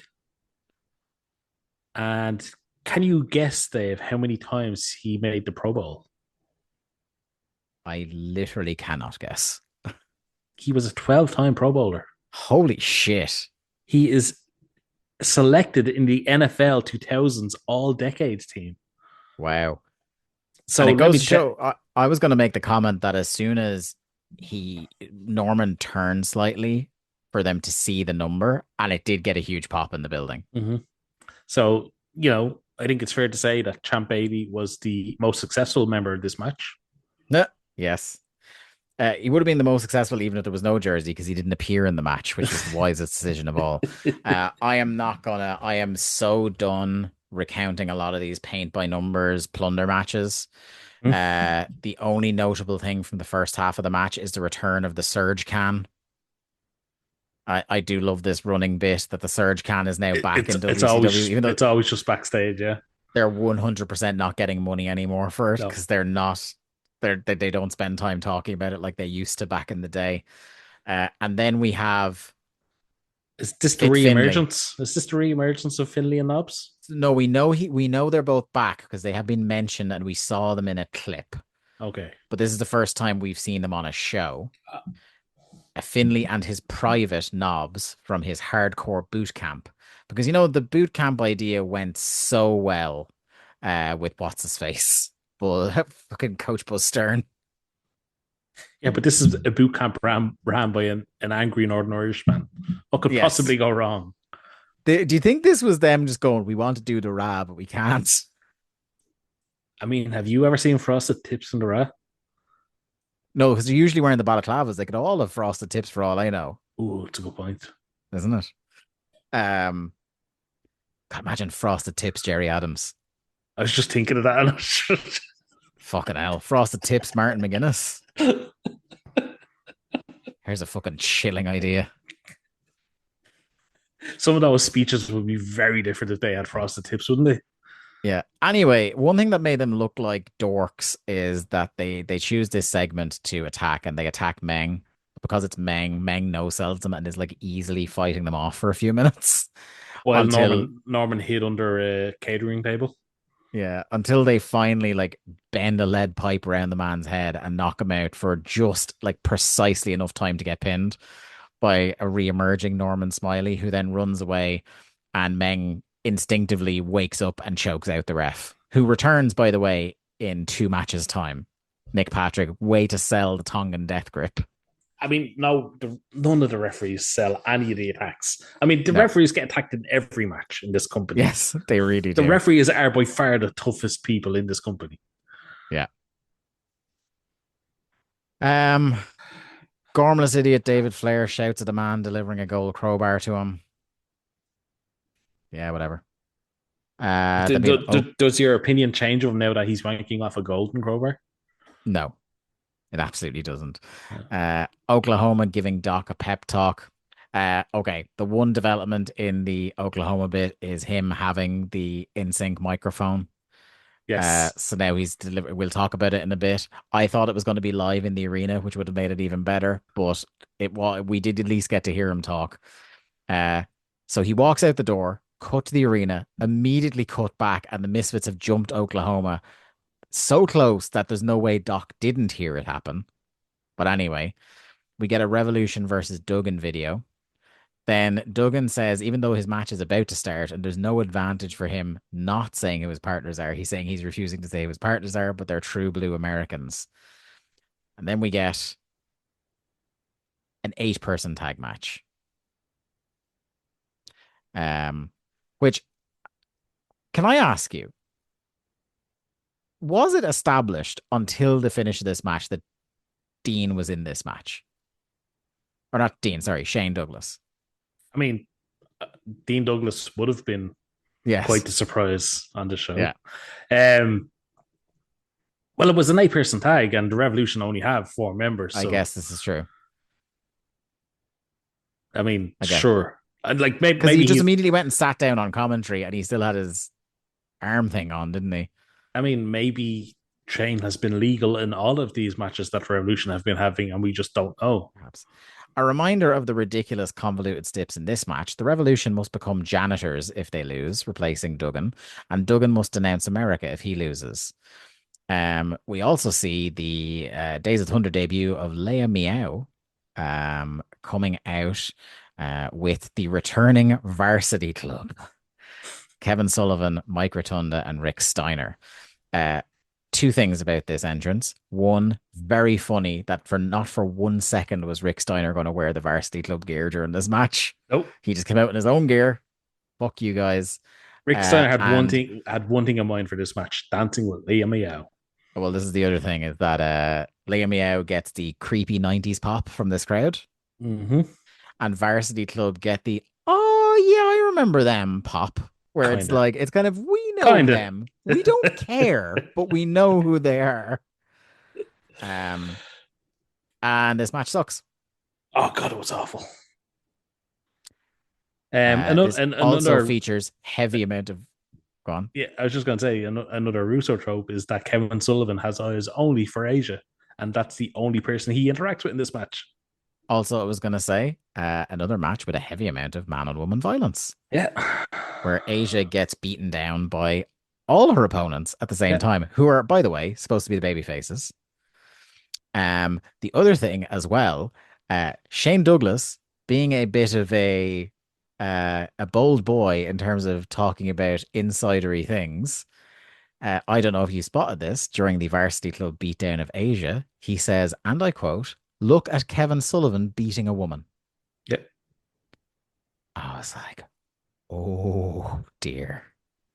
Because I mean, fair play to Shane saying it like not inaccurate. He was one of Shane's good friends at the time. It's very true. But that's one of those where I am very surprised this man was still on TV afterwards. Well, do you think Shane Douglas thought he could take Kevin Sullivan in 1999? Yeah. Yeah. But also remember who gets the book in like a month. Yeah, but he didn't have it at the moment. That's the thing. Yeah. And I guess Shane does immediately try to jump with the Radicals when he does get the book. So when Kevin Sullivan's good friend threatens to knife every single one of them backstage. Yeah, that's right. Yeah. Yeah. Yeah, I don't really want to talk like basically Shane Douglas slides in at the end when the Varsity Club turn on Duggan for no reason. Well, Duggan wouldn't tag them in. That was the big story in the match. Yeah, but who the fuck cares? And then like they bail outside to beat up the rest of the Revolution, and Shane sneaks in and steals the pin. And Douglas gives it the big. Now I did enjoy Shane giving it the big one, like it was this heroic victory on the microphone, and saying you have 24 hours on Nitro, you're going to denounce this stupid country. I mean, I know plenty of Americans that would happily denounce. Misfits now have Oklahoma in a shark cage. Jerry only announces to me for the first time that tonight the stip of this match is that if Vamp wins, he gets 5 minutes alone with Oklahoma. Oh, we knew that. I had forgotten this, if it has been established to us. But I have a question for you here, Lee. Yes. Currently in this, you may know where this is going. So this is the stip if he wins this match tonight. Yes. However, right now, as they're explaining this, Oklahoma is trapped in a shark cage backstage and Doc is nowhere nearby. There is literally nothing on this earth stopping Vamp from taking as long as he fucking wants to beat the shit out of this guy. Well, see, Vampiro did the undead Canadian. Vampiro is a moron. Let me try to explain Vampiro's character here. The guy that dresses like a skull and hangs around with I don't know, what kind of music were the Misfits? Like a kind of goth punk kind of. Goth punk metal fucking whatever band. I wouldn't go as far as metal, I don't think. Were they not metal? They were more punk. Yeah, I'd say punk. So the guy that hangs around with the punk rockers and, just wants to be a wrestler. I mean, he's a man of honor, Dave. You're not going to find him, this going against the rules and, jumping Oklahoma backstage when he's locked in a shark cage. No. He's got to go out there and prove himself by beating Dr. Death Steve Williams in the match. Yeah, Stone Cold Dr. Death. Anyway. And yeah, but that's the other thing as well, is like he's already been in the cage for 15 minutes at this point as well. But anyway, we come to that match next. Doc versus Vampiro with Oklahoma in the shark cage. Now, the one saving grace of this match is I will give Oklahoma's pretty funny on commentary. Yeah. Because he's inside the shark cage. He's like, get him. And I was like, oh no, get me out of here. Like he's genuinely in peril. I did it. Like as soon as they wheel him out and Oklahoma was like, Tony, can you hear me? He's like, yeah, we can hear you. I'm sorry. You got to get me out of here. I'm sorry for anything I said. Yeah. He's just like, come on, guys, come on. You got to help me out here. I was just like, well, no, we're stuck at the desk. Yeah. So it's a punch kick fest, which is all Doc kind of does. But it doesn't really have a lot of intensity.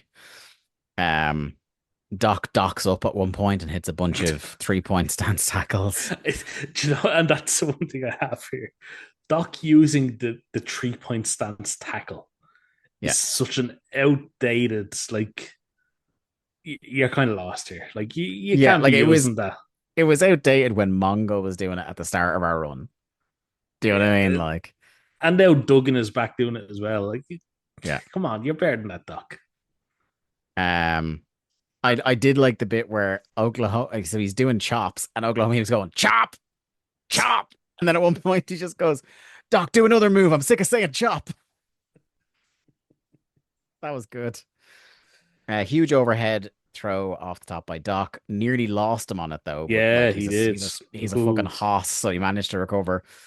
Then we have a bit where the Misfits are feeding for Doc, like they're coming in. There's one bit where one of the lesser misfits gets fucking steamrolled. Like I was like, somebody's to check on this little boy, and see what happened to him. And then a fucking. Do you want to describe this finish? It was fucking lame as shit. Doc is kicking too much ass, so the referee disqualifies him.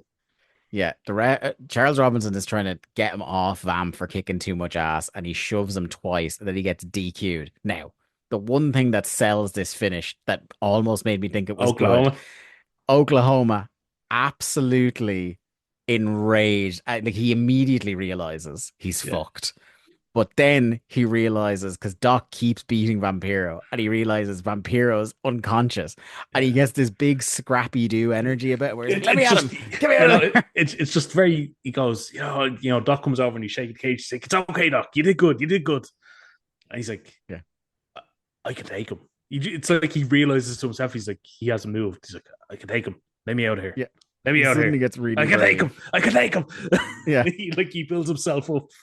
And of course, Doug Dillinger, the fucking idiot that he is kind of almost backstage when he realizes, oh, wait, I have the key in my pocket. So we have to wait for Dillinger to walk back out. Yeah. Doug Dillinger, will he ever change? No. So then we get the match, such as it is, of Vampiro versus Oklahoma. And I do feel Oklahoma was on a good streak of making this funny and making this remotely interesting. But I think as soon as the match started and you had Vampiro, even though he had got his ass kicked, having to sell a lot for Oklahoma, it immediately fell apart for me. I mean, the two bits I liked were him doing the Oklahoma stomp straight off the bat. Yeah. And then him calling his own DDT. Yeah. Vicious DDT. Vicious DDT. Which was the most like Vamp helped the fuck out of him to get up there for that as well. Yeah. But after that, it was just bollocks, Yeah. It was truly bollocks. Yeah, do I even want to like I'm looking at these notes and going, do I even want to get into it? Like, not really. No, you don't have to. Vampiro takes over, the Misfits come in, and then he hits the nail in the coffin. Like, yeah, and that's it. With Oklahoma's hat on. Yes, he does look good with the Oklahoma hat on. Next, we go backstage for a Powers That Be Dr. Claw segment. And incredibly consistent with what the man's actually like. Hennig asked the Powers That Be for any instructions, and the Powers That Be completely forgot they were even wrestling tonight on a show that he booked, and says, I'm sorry, because something big is happening tonight. Okay. We then get Harlem Heat with Tenay. Stevie says everything was cool until this hot-headed grandstander Midnight showed up. Says he isn't watching Booker's back tonight. Do you get the feeling they've hit the fast forward button on this story that they're doing in the last couple of weeks, where it's just like, okay, we're just getting to the end of this now? I feel like this has just come out of nowhere, where like Harlem Heat are having issues now, and that's it. Yeah. Again, they were back together for like what, 3 months? But guess what, Dave? What's come between them? A woman. Yes. This leads us into the next match, which is supposed to be Harlem Heat and Midnight versus Creative Control and Kurt Hennig, but Booker emerges alone. Can I add? Comes out. Yes. Can I add? It is a 6-man tag team match. Sorry, 6-person tag team match. That is also a number 1 contender match for the tag team titles. Yes. Classic now that's not just a Russo thing, that's a classic WCW thing, having the tag team titles involved in matches that aren't tag team matches. Midnight comes out to her Undertaker gong. Tony mentions and this may be after us putting him over huge recently, this may be the greatest indictment of the man, but Tony mentions that Orndorff trained Midnight, but then tries to excuse it away by saying, well, Paul Orndorff was fired on Monday night.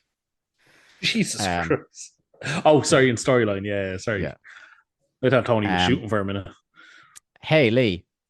Mm-hmm. Creative Control fucking suck. Oh, they were so bad. They suck in the ring. They look terrible in the ring. They look like shit, and their untucked shirts look terrible. Like the one thing I'll say about the biker gimmick is that at least it fit. You know what I Mm-hmm. mean? It fit that these were two fucking Bald, sweaty out of shape. slobs. Yeah. Yeah. Fuck, they're awful. They're truly awful, and I felt so much for Booker in this match. Like, what are you going to get out of this match? Literally, as my notes say, creative control stinks, midnight stinks, and I feel so bad for Booker Yeah. because even Henning, who's washed, and Stevie, who also stinks. Like, what the fuck? Like, Booker, man, come on. And hey, there was a huge portion of this match that involves creative control and Kurt Hennig beating up Midnight. More man on woman outnumbered in this case for the second time of the show. Yeah. Violence. This is the 7th match on the show. And like literally in my notes I have, this is the 3rd match that has probably 70% of the match is just man on woman violence. Yeah. So she battles to a hot tag, but Nick Patrick misses it. Then Stevie comes out, but Booker is still mad at him and tells him to get out of here.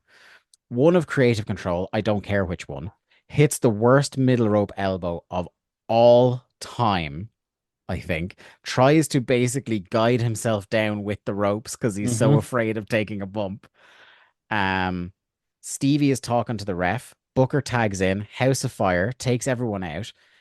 He gets the pin, but Hennig runs in and punches Booker in the head with brass knucks, and Booker gets pinned, and I fucking lost it at this finish. Yes, because the part you left out is that Kurt Hennig and Booker T were right next to the referee when he gets hit with the knucks. Yeah, this is what I was going to say. But not only was he, but it also followed a bit where the ref was distracted. So what you were thinking is because they just done the bit where he missed a tag. So when Stevie distracts the ref again and misses the tag again, you're like, okay, so this is going to be a blind tag and they're going to tell Booker the pin isn't valid and he has to go back and Midnight's going to get beat on again. So it makes no sense. There's no consistency there because he just counts the pin on Booker, right? And he sees, like you said, he sees the brass knuck spot. Why distract the ref if the blind tag wasn't the spot and then not have the ref distracted when the punch happens directly in front of him? I think the only logical conclusion I can come to is they're all fucking idiots. I mean, I'd certainly agree with you on that one, brother. I would certainly agree with you. I mean, it was just bad all the way around. There's just no other word for it. It was just bad. Yeah. Oh, I am conscious we haven't done Observer star ratings here. I might do them all at the end rather than just catch up halfway through. Is there any need? Because they'll be pretty funny. I would imagine. Or they're either pretty funny or Dave smoking crack. We're gonna find out. Let's keep going. Let's keep going. Yeah. Next up, we have a video package for the Bunkhouse Brawl, and I can't fucking believe they are showing the full 7 debut in this video package. Could we not just all agree that needs to be forgotten about, like Dustin Rhodes is trying to? Why did you have to do that again? There's no point of doing it in the storyline. I mean, creepy window pedo is definitely a part of the story. Yeah. Like, I know it's the genesis for him going, oh, like, because he's one of the many people in this company rebelling against creative in storyline, saying it sucks and he's not going to do it. So he's just going to attack people now and bring back his version of Razlan. That's fine. You can say that, he's rebelling against the company and trying to bring back old school wrestling without showing the creepy pedophile video again. That really does him no good. Dustin is then with Tenay. Nice little promo, not nothing too outstanding from the standard we know Dustin is capable of, but he basically says he's mad that his dad was fired. That's why he came back to the company to work with his dad, and they shoved him out the door. Business is business, but that was bad business. And then Jeff attacks him during the interview because, of course, he does, and we're underway.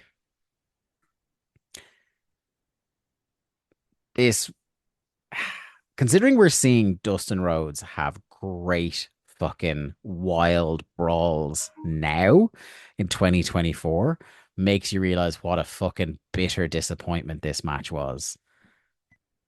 How are the sons of Jerry Jarrett and Dusty Rhodes able to fucking sleep at night after putting this on? Sorry, I don't know if you can hear this, but an alarm just started going off. Is it the shit wrestling alarm? And now it just powered itself off. It's some fucking Bluetooth speaker that my wife has purchased and just left in the kitchen randomly. Okay. But no, it's turned itself off. It's also had a habit of waking me up in the middle of the night. That's why it's in the kitchen now, not in the bedroom. Cool. Um, Seems like, is that like the Homer Simpson? This alarm will sound every 2 seconds unless something's wrong. Yeah, did the everything okay alarm? Yeah, Yeah. Yeah, I was distracted by what you were saying. Yeah, no, fucking, it was not what I wanted it to be. I remember, like I said before, I've had this show on tape as a kid, and I remember enjoying this match, but I don't know. It was okay, and it was I think it's nothing only more because than that. both men are having better wrestling matches now that I felt so mad about it. Yeah, but you also have to take into consideration that Dustin wasn't in a good place. Yes, true. Jeff was. I mean, I think Jeff is about to go on his best run in WCW from Yeah. here. I also think you have to bear in mind that Jeff is going to have another match on the show very soon. A much better one, but we'll talk about that later. A much better one. But yeah, I think it was just one of those things where if this was going to be Jarrett's only outing of the night, I think he would have put a bit more into it. Mm-hmm. But again, like I said, it was fine. It was perfectly fine for me. I did like the finish. That's one thing I did. Yeah, like. talk us through the finish. So they did like the big brawl. They go up out into the aisle. They go up into the ring. They come back down the aisle, and there was a ladder set up. But I can't remember. Oh, sure. There's a ladder match later on in the night. Of course, that's why there was a ladder set up at the entranceway. Mm-hmm. Jarrett or Dustin gets distracted by Slick Johnson, isn't it, the ref? Yes. The ref distracts him for some reason. So Jarrett had started climbing the ladder. He gets about 3/4 of the way up, I'd say. And he has the guitar, and we get the El Kaboink off the ladder onto Dustin, and that's the pin. I did think the jump off like the second step of the ladder didn't look great. He was at least halfway up, wasn't he? It felt like a little bunny hop off the ladder to me. I don't know. It didn't feel like that dramatic. It was good. I thought the guitar fucking exploded. I thought it looked good. The guitar did explode. I'll give it that. He gimmicks these guitars like no one's business. In fairness, right. Gormless idiot David Flair whacks a bar with a shiny rod. Then we get a video package for this next match. Should you say he whacked a shiny rod with a bar? No, he whacked a bar with his shiny rod. That's totally right. Get it right. DDP is with Tenay. Basically, he's promising to get a crowbar because in our timeline, first time ever, we're covering a Vince Russo pole match, and it's shit. Like they all will be, Dave. Like they all will be. How dare you disgrace the memory of Viagra on a pole? I mean, look, they work stiff. I'll give them that. Oh my God, can you imagine? Like all the unused Enos puns will be happening during that match when we will inevitably cover it. Anyway, this is Crowbar on a pole. This is DDP versus David Flair, who now has thick amounts of eyeliner applied. Sorry, I just got distracted by you saying unused Enos. Superfluous Enos. Oh God, fucking pole match. What the fuck are we doing? This is Starrcade. Why are we getting a pole match? Lee, I have bad news. If you're upset by pole matches, you're gonna hate your job on this show very soon.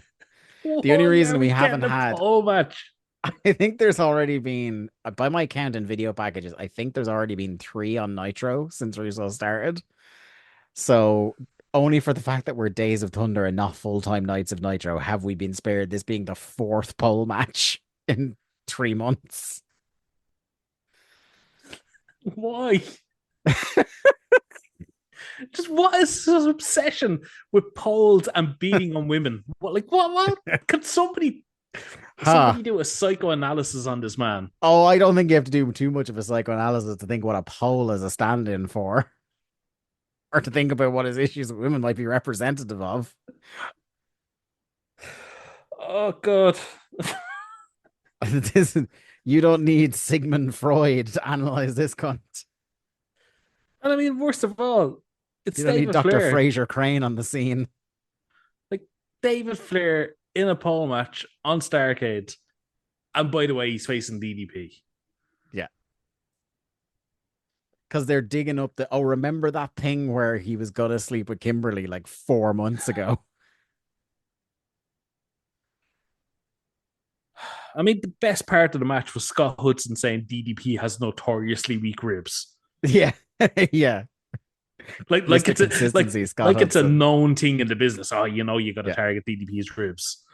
Also, like, DDP is mostly selling for this whole match, which like stretches reality to such a breaking point that like everybody's immediately out on this match until the finish. Also, David Flair technically wins the match because he's the one that gets the crowbar. But this is the thing. The rules are not established. Like, because there are some of those pole matches are you get the thing off the pole and you win. Some of them are you get the pole off it and you're allowed to use the thing. Is that what happens when you get Judy Bagwell off the pole? You're allowed to use her. I don't. That's haunting. I want to move straight on from that. But now, I will say that the finish was really good at leaning into my David Flair is a fucking idiot motif. Because he swings like a fucking moron with the crowbar. He gets the crowbar, swings at the slowest, hardest swing you've ever seen in your life, completely misses DDP, spins around into a cutter and loses. Do you ever see like when a kid goes to the batting cage and they're just swinging like a fucking idiot? That's David no Flair idea with where crowbar. The ball is. He gives him another one off the middle rope for good measure. Then he goes to use the crowbar when the one shining light saving grace show. Yes, thank fucking God, Daffney is here. Daffney runs in and dives on him like he's a live grenade to save him from DDP. Now, it is mentioned that we had seen her before. Have you ever seen the debut Daffney segment? I've definitely seen it before, and I can't remember off the top of my head, but I have. So, this is the very rare, take a drink. This is the very rare time where I will give a little bit of credit to the booking team, because they debuted her by using a device that is already long established rather than kind of doing something out of the blue, which would have been dumb. They used the host a Nitro party contest to debut her, because the way on Nitro they would submit tapes of frat boys partying and saying they wanted a Nitro tape. Well, they showed one from, she identified herself as Daffney Unger. She's using the name in Des Moines, I think it was. She said, and it was her in her room by herself with the teddy. So nobody on TV all month has talked about how the teddy that he was carrying around and got really upset with when it was decapitated was sent to him by this super fan, which would have been really helpful for us to have that context this whole time. So it's her with the teddy and she's rocking back and forth. She says she loves Nitro. She watches it every week. She's obsessed with it. And that David Flair is the coolest. And you can see they don't draw a huge amount of attention to it because it's only about a 45-second video. In the background of her little kind of dorm room, you can see a little shrine to David Flair. So they don't completely overdo it. They leave the camera on her kind of rocking back and forth a bit, like just long enough that you're like, oh, there's something fucking off about this woman. There's something not right there, yeah. But they don't overdo it. And then, like they don't ever show the clip of her again on anything we watch. Like they don't show it on Thunder, but they show the teddy, and we have no idea. Again, that little bit of, if you ever miss a Nitro, and not in a good way, like you should feel like you missed a great match on a Nitro, but you shouldn't feel like I'm so lost in the story, I don't understand anything anymore, and I don't want to watch. You know what I mean? This is why, like, the commentator and the production in terms of video packages and stuff like this, you should always be catching people up on story beats constantly. Mm-hmm. And the thing they should be jealous about missing is the great action. Yep. Or the extended version. You do something like, the fucking Bryan Danielson bag angle, where they're telling you something happened, but in a way that's making you want to seek out what happened while not missing you out on the significance that it happened. Yeah, exactly. You know, it's like you said, the bag angle and the swerve chair shot where people will swear they saw. Yeah, but it was never actually. It hasn't been shown on TV. Yeah, nobody saw but that now, chair hit swerve. Yeah, but let's just bask in the fact that at the end of another terrible match on this show, we now finally have the woman who will remain the best female performer they will have during this entire run we will cover. Mm-hmm. And we should be very thankful she's here. And soon Crowbar will be here. The actual Crowbar, not the prop. And that will make at least the matches that David Flair is in more palatable for a while. Yes. Like this is one thing I will say. I hate David Flair. I always did as a kid. I always will on this show. He's a gormless idiot. There's so many people that probably could have pulled off this way better. But they do a great job of putting an act around him that works. Yeah. Mm-hmm. You know? So, like, fair dues, I guess. Another video package for the package versus Sting match. Sting gives Liz a can of the good stuff instead of her mace that she keeps missing people. But we have no idea if her mace was the good stuff because she keeps missing or stalling with it. Fuck, this was nothing. Like, total nothing match. The money Sting is being paid to do fucking nothing. He's laughing all the way to the bank, God bless him. Now, I mean, I guess at least the fact that he's not doing anything in 99 had probably taken some years off his bump clock. So he's so we got to appreciate we were able to get the great legend Sting run later. Yeah. I will say, I got to give Total Package credit. He jumped Sting while he still had the duster on. So, yes. Lex respects history. Yes.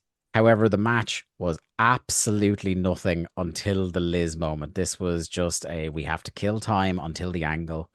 So she goes to betray Sting, but the good stuff, you see, was Silly String. So at least the baby face wasn't the dumb one here for a moment.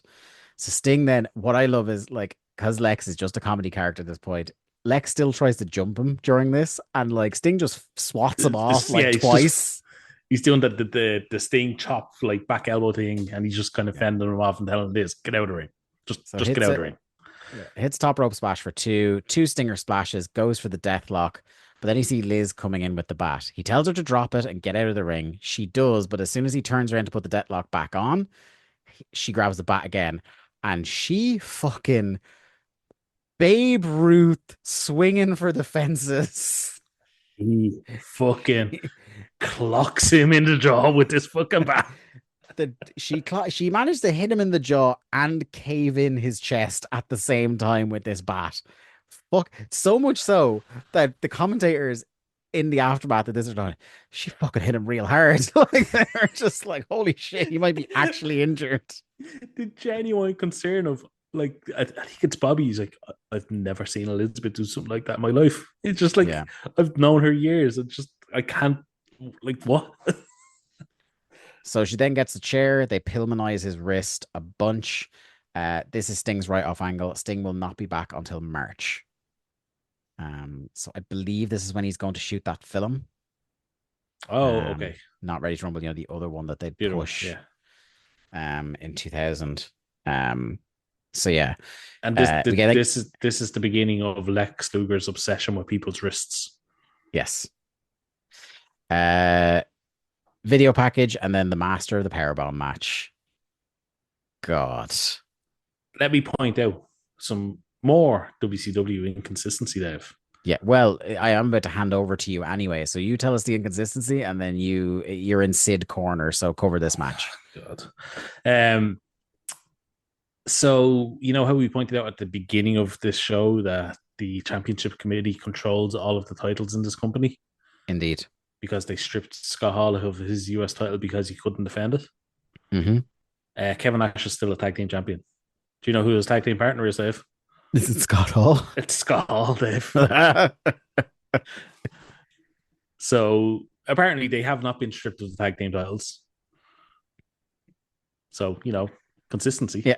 Not only that, but even if they're trying to do a thing where you're trying to not remember it, they also, in the video package for the main event, show them winning the tag team titles against Brett and Goldberg. Yep. Yeah, this match, man. I don't know. It was a whole lot of nothing. It was like a Kevin Nash match. I mean, you get the Nash elbows in the corner. You get the hair flip. You get I don't know. You get some brawling at ringside. Sid using a chair. There's a whole not a lot until the ref bump. Should also point out Stick Johnson again is the ref here. They're building to something with Slick Johnson. They're also, by the way, there's way more. We talked about the ref bumps already, but there's way more ref bumps than when there was a storyline that the refs were not Getting going hurt. to. Yeah, not going to ref anymore. Because Scott Steiner kept attacking them. Yeah, well, now just everybody attacks them. So there's a ref bump. Sid powerbombs Nash. Jarrett runs in, hits Sid with the guitar. Nash gets up. Sorry. I don't mean to admit, damn it, I should have said this. We are recording this at the moment that the pre-show is going on for Wrestle Dream, and MXM just announced their third man, and it's Rico Constantino. It is not. Look, that's it. I was going to joke to you earlier on that's who it was, but I was like, no, he's in his 60s. What are the chances of that? And there he fucking is. Sorry, I know this is going to be like 2 weeks after this pay-per-view that it happens, but I was so legitimately stunned. I have to say it. Damn. So they didn't take. He's still fucking jacked, man. His arms are fucking. So they didn't take my idea of Mike Enos. No. Anyway, sorry. So Jarrett comes in, hits Sid with guitar. Nash is up. His back is fucked from taking the one powerbomb because Kevin Nash doesn't bump. He tries to get Sid up for a powerbomb. He can't do it. So instead, Kevin Nash picks up Slick Johnson and says, I stuck him out of breath. And Slick Johnson decides, you know what? He did. So Kevin Nash wins the powerbomb match. Yep. God awful. God awful. It's such a waste of a Sid match as well. Anyway. Now, I do like that Kevin Nash would pay off the I stuck him angle many years later. Yes. Well, while castrating one Phillip Brooks. Yeah. God, yeah, fucking hell. We then get Tenay with Benoit. He says the invitation is still open, which leads to a heavyweight title ladder match. Jeff Jarrett versus Chris Benoit. I did pop huge for a very frustrated sounding Tony going, Jeff Jarrett again? When he came out, which is just like, I love Jeff, you love Jeff, but like Jeff is he's all over every show. Oh, he's all over the show. I have another hot take for you, Dave. Go on. Chris Benoit's WCW music at this point fucking rules. Oh, I was going to top that with another hot take for you. I don't know if it's that hot because it's not a high bar. This is by some distance the best match on the show. Oh, easily. Jesus Christ, yeah. I thought this was class. This was the match I remembered most from watching Starrcade as a child. As a childer. As a childer, yes. And as I said to you, Jeff Jarrett is right at the beginning of his best run in WCW because for the next month, him and Benoit have a series of matches. Yeah, across Nitro. I'm pretty sure they're all on Nitro. I don't think any are on Thunder. Great.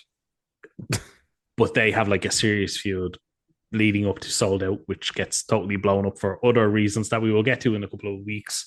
Mm-hmm. But God, this fucking match ruled. I love this ladder match. It's one of those ladder matches that people forget about. I linked this match into our Discord when I was watching it, so it's like a couple of weeks ago at this point. God, I love it. I just thought it was fucking great. I think again we talked about it before. By the way, is this the first singles ladder match we've covered on the main timeline? Oh yeah. Yeah, I couldn't remember a single other that we've done on the normal Day of the Thunder. We done Sold Out where they had Eddie and X-Pac in a singles match, but that was on the Patreon. Yes, that's right. That's right. And we've done some multi-man ladder matches, I believe, on the Patreon as well, at largemanapears.com. What I like about this is the thing I like about the best ladder matches is that they are not spot fests. They are great wrestling matches that involve a ladder. And I think there was some really creative spots involving the ladder. Creative, reckless abandon for their own bodies. Like these guys, stuff that makes sense and didn't require convoluted setups of these kind of like Rube Goldberg machines. There was no ladder bridges here. There was no fucking refs holding onto ladders to make sure people were steady. This was just two guys in a ring with one ladder. Yeah, there was only one ladder. Maybe my only thing was the ladder was for some reason 40 miles up the ramp. See, that was the thing at the beginning of like when companies started doing these ladder matches, is that it would be out like the entranceway and they would have to go get the ladder to earn the chance to climb it. Whereas now it's just there's ladders everywhere. Which is unfortunately the one part of that falls apart in this match is there was no struggle. It was just like a really long fucking walk to go get the ladder. They start off by actually wrestling because it's not like we need to get to the big dumb spots. It's like, no, we're going to have a wrestling match and then bring in the ladder when one of us has a decisive advantage. And that's after Benoit gets a big superplex. Jarrett blocks Benoit from climbing it. Carries him over. This is the other thing. Instead of doing the typical ladder knockoff thing, he picked him up off the ladder in the kind of backdrop position and then just deposited him crotch first on the ropes and then drops the ladder on him. There's a really cool spot where the ladder is set up in the corner. Benoit gets his legs tangled in the ladder. Jeff gets up on the ropes beside him and does a Russian leg sweep while holding the ladder so that the ladder clatters his tangled up legs. It looked fucking sick. And this is the other thing, how you know this was good is like for the first time in maybe an hour and a half, I noticed there was a crowd in this building. Yeah. We should add that by the time that ladder leg sweep, as I christened it, happens, that Chris Benoit's nose has been broken. Yes. They were for a while going, I don't know if his head is cut or whatever, but then immediately the next time the camera's on him is no, his nose, not quite Joey Mercury level, but his nose has detonated on his face. I don't know if it was one of the ladder shots or if it was a stray shot from Jared, but something fucking mangled his nose and his whole like the upper bridge and around his eyes was like fuck, it was in that bad way. One of the other things as well I noticed in terms of the reckless abandon, but it's for the betterment of the match, is you didn't see refs holding on to the fucking ladder to steady it here, because there's a bit where Jarrett gets, this is so creative as well, but so simple. Benoit hangs Jarrett from the ladder in the Tree of Woe. And then Benoit is climbing, and instead of doing this, struggling to do a sit up and get his legs out and stuff like that, Jarrett is smart. He uses his momentum and swings his body back and forth like a pendulum till it tips the ladder over. Fucking brilliant. He goes up himself. He gets tipped. Jarrett gets crotched. And for the first and maybe only time I've ever noticed it, someone tries to explain why every ladder match has somebody. Yeah. I don't think I've ever heard anybody explain why somebody sticks their leg out to almost deliberately to get crotched. Like obviously in, outside of kayfabe, it's like, it's obviously the deliberate spot to get crotch. But Hudson actually makes it make sense, where he's like, you see them reach their leg out when the ladder tips over. That's because they're trying to get their foot on the top rope and bounce themselves back, or at least save themselves from a nasty fall. I was like, of course that's why. And also there's one where Tony says Benoit gets tipped off at one stage and he literally puts his arms out to take the rope's chest, like full on his chest. Yeah. And Tony's like, oh, Chris Benoit knew he was falling, so he opened up his chest to take the impact all across his pec muscles. Yeah. And like, that's just logical. It just makes sense. Benoit goes up the ladder, and then Jarrett, instead of trying to leap across the ladder or run up the ladder or something like that, just gets up on the top, drop kicks the ladder out from underneath him. Terrifying. And it got spot. one of the biggest pops of the night, even though, like I said, it was terrifying, but he also wasn't that high up either. No. Do you know what I mean? Like, it looked for all the world like he was Jeff Hardy at Mania 17 high. Mm-hmm. But he, like, when you look at it back, it's like, it was actually I think it was safer than the Tree of Woe and the Russian leg sweep, to be honest. Oh, absolutely. Probably. But I was like, I think it's such an underrated spot because one, you have Jarrett has to hit the ladder hard enough to knock it over. Two, Benoit has to be high enough up on the ladder for it to be believable. But Benoit then has to fall into a flat back as he's coming off a ladder and as the other wrestler is also laying nearby. So, like, the level of surface that Benoit has to fall on without injuring one himself or two the other wrestler is fucking minimal. Yeah. And still they pulled it off. I thought it was I think it's one of the best spots of like latter day WCW. Yeah. Sorry to not a CTE guy, Steve Austin, but at the end of this match, Benoit does do the headbutt off the top of the ladder. Mm-hmm. Gets a huge pop. Huge pop. And like the crowd are, again, all these spots, the crowd are super into this match. They fucking loved it start to finish. And then he just runs straight up and grabs the belt. Yeah, so do the announcers. Like, Benoit has Jarrett out. The ladder is in the center of the ring. It's not in the corner. And Benoit is literally standing on the top rung with the title in front of him. And when the announcers realize he's not going for the title, they all fucking lose it. And yeah, he hits the headbutt. And just like you said, he gets up, stumbles, and just goes straight up the ladder and wins. It's fucking great. Like, it's such a great match. I think there was a point in this match where I thought Bobby Heenan was going to cry. He was so relieved to see something good. Yeah. It's just like, thank God, not all hope is lost. Even Shivani at one point says that he now has respect for Jeff Jarrett because he's out here working hard. There's only two things on this show where I noticed Bobby Heenan was even there because he's just done in his head. Like, he's done with this place. This match, and then just because he loves Goldberg, like in the main event. The man, he's still doing all the Goldberg bits because he still thinks Goldberg can save this company. He could save us.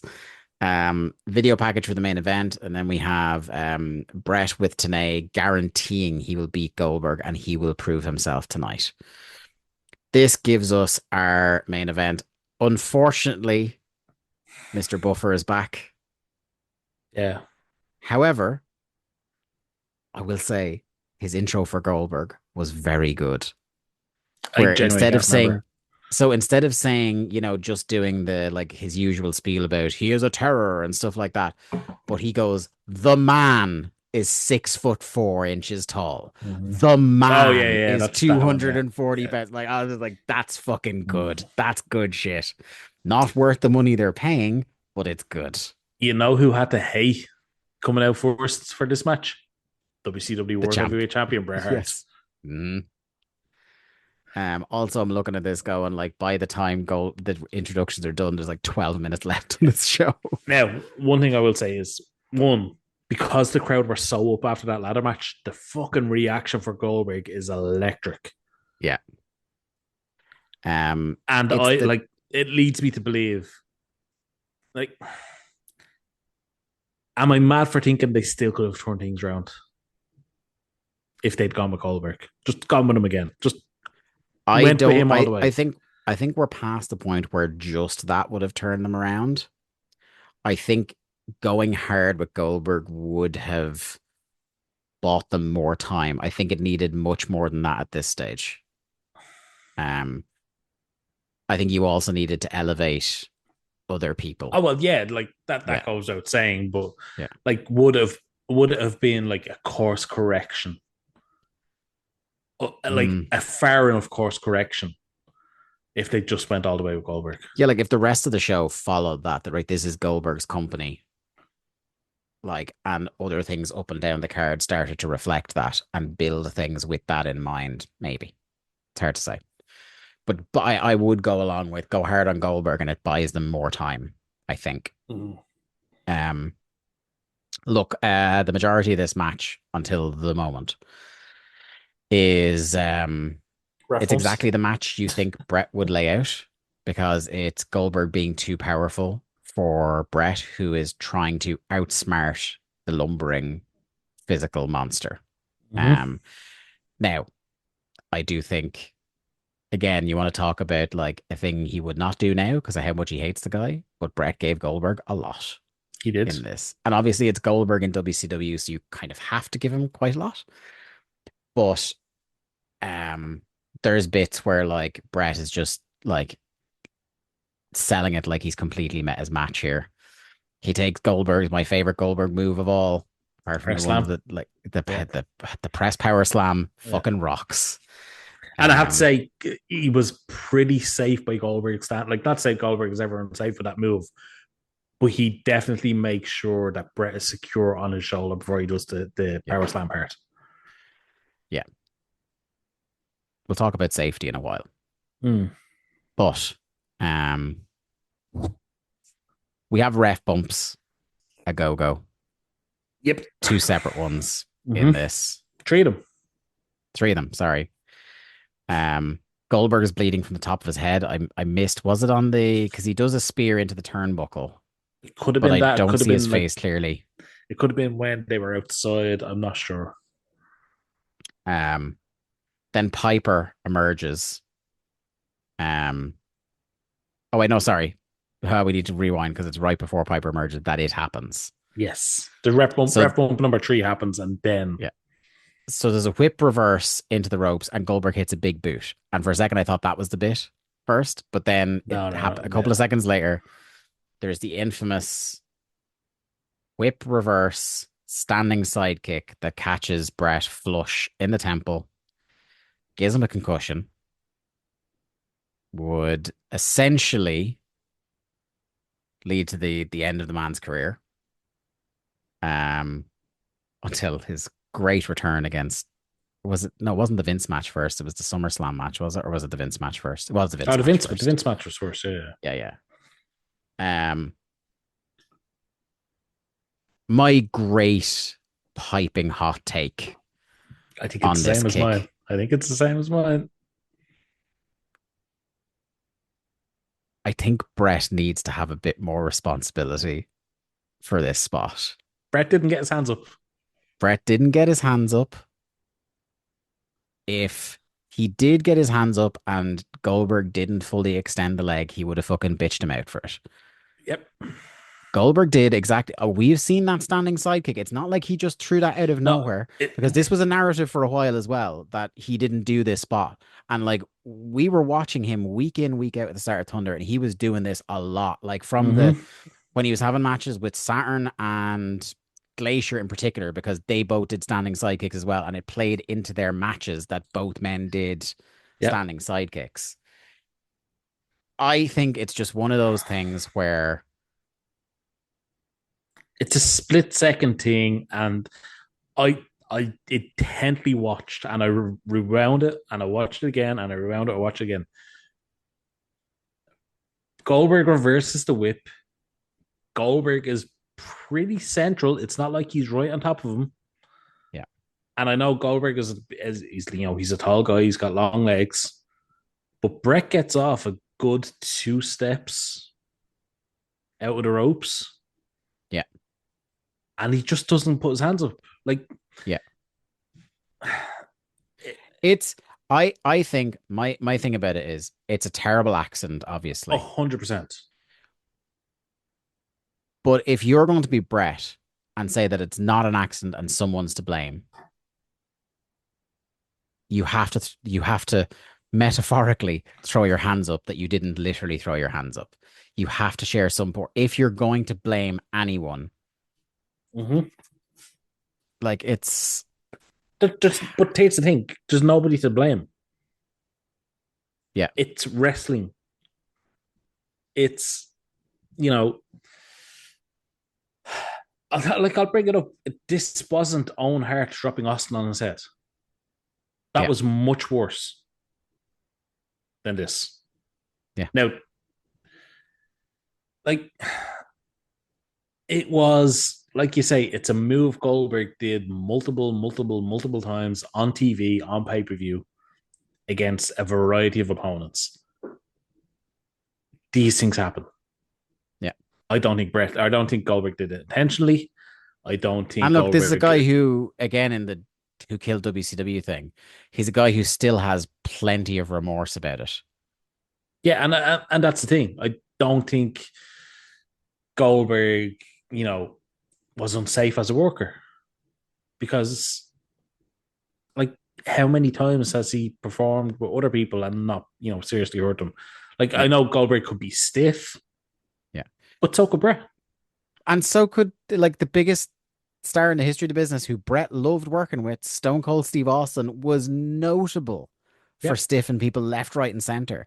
And that's a guy who, even with that reputation, when Brett came back in 97, or 96, said 96, said, I want to work with that guy. Yeah, that's who Brett handpicked to work with.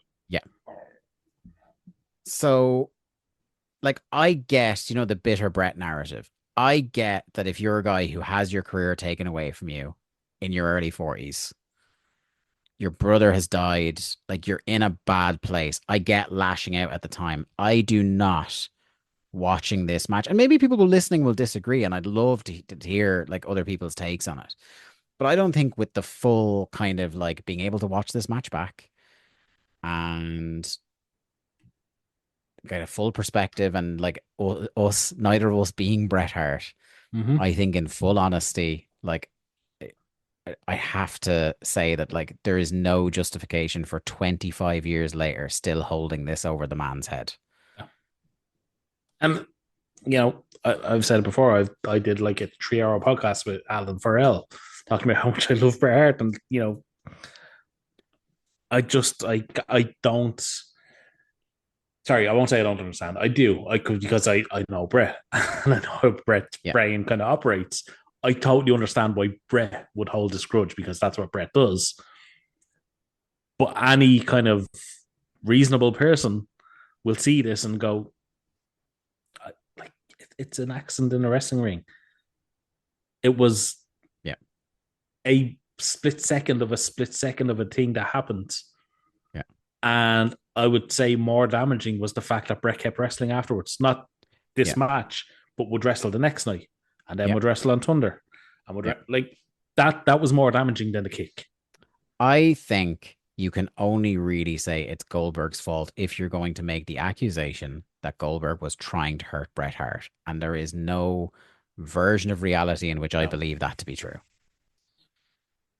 Not even close. Because, and again, it's another thing where, like, I don't believe for a second that if Bret had gone, I'm a little concerned about that kick. I've seen you stiff people with it before. I don't think Goldberg would have gone, I'm doing it, brother.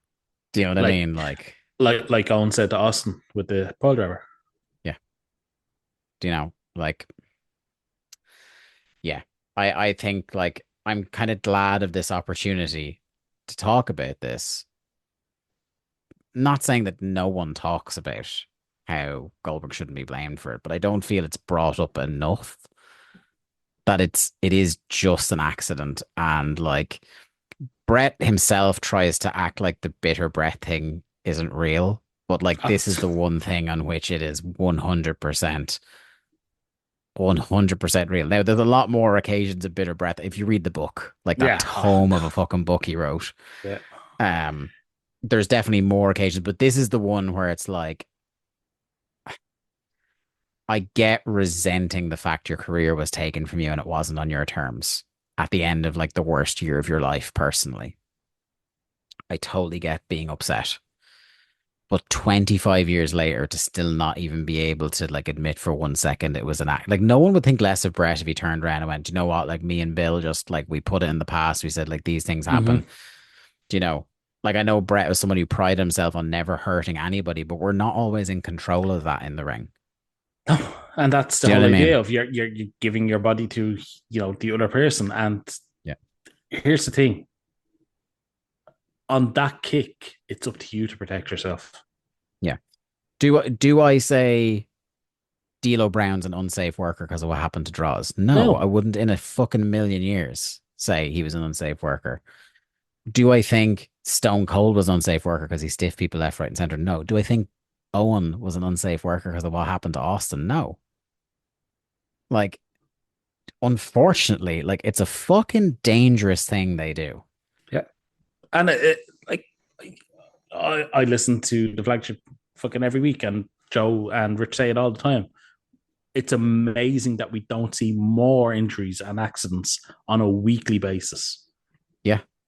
Like AEW has been around for 5 years, and I can think of 2 accidents that have happened on AEW shows. I'm gonna guess both. Matt Hardy cracking his Oh well, head no, open off that's the floor.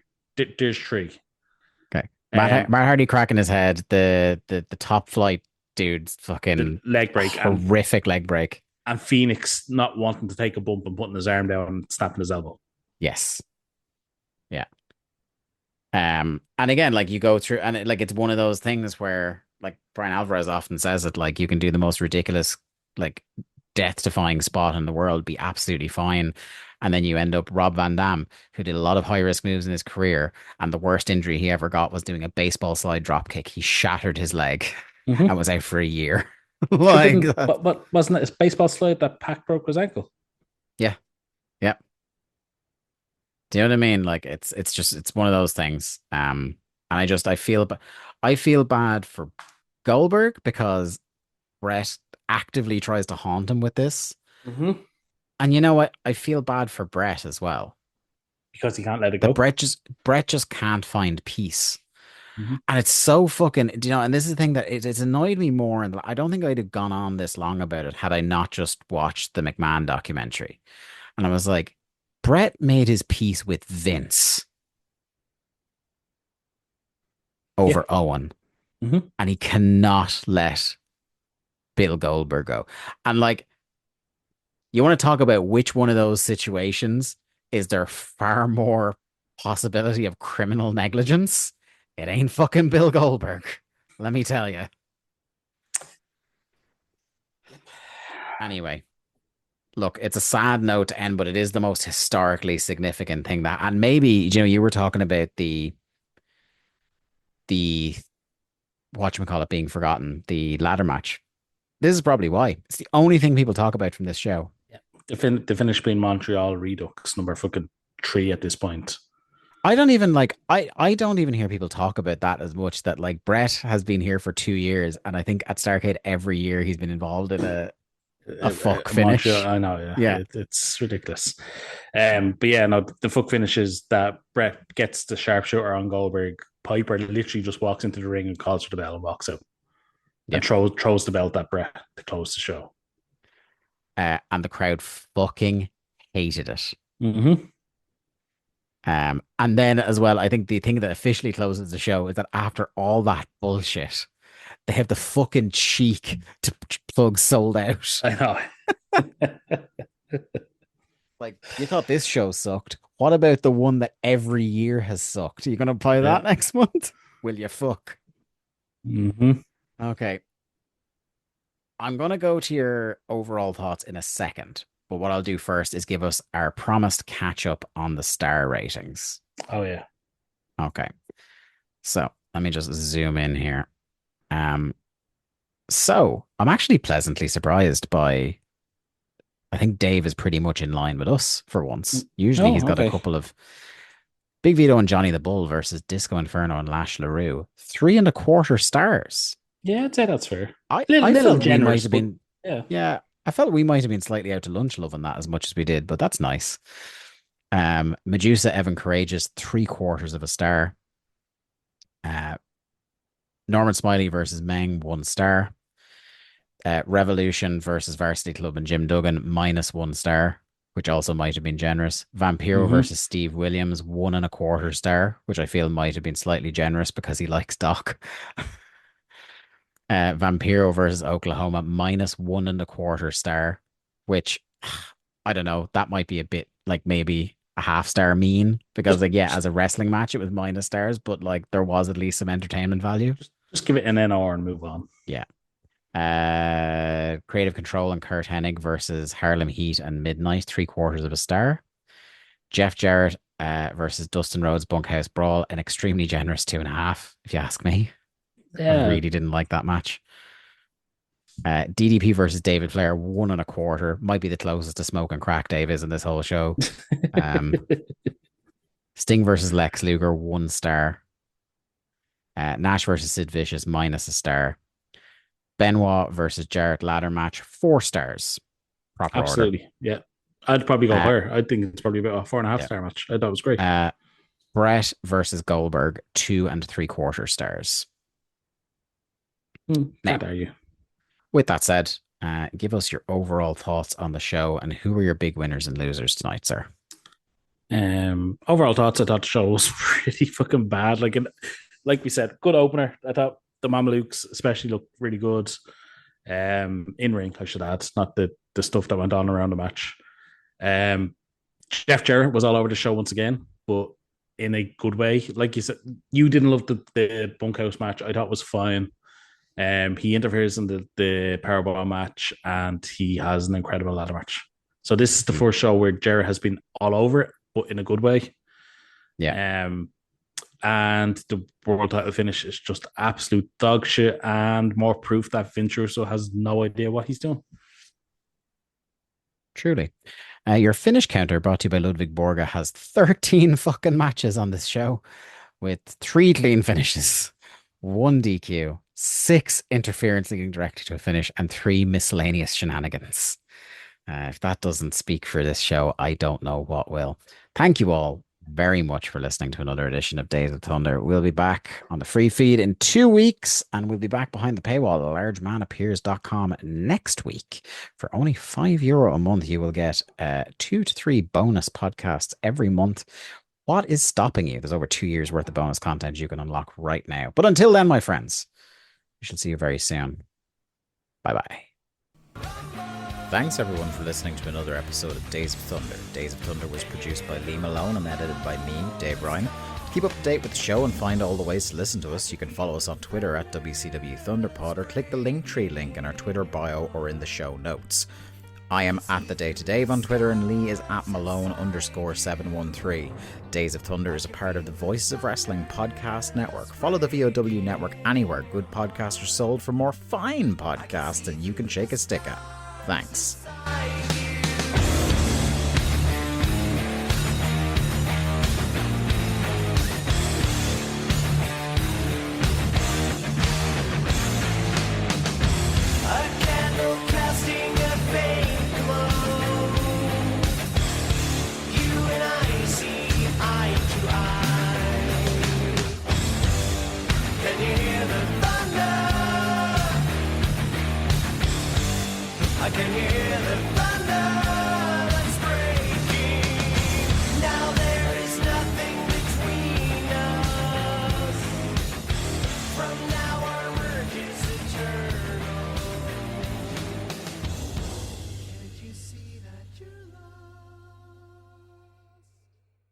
Hello there, everybody. It's me, Garrett Kidney, the co-host of You've Got to Be Kidding Me on the Voices of Wrestling Podcasting Network. And I am Liam Jones, my full name, and I'm also a part of the Voices of Wrestling Podcasting Network as a co-host for You've Got to Be Kidding Me.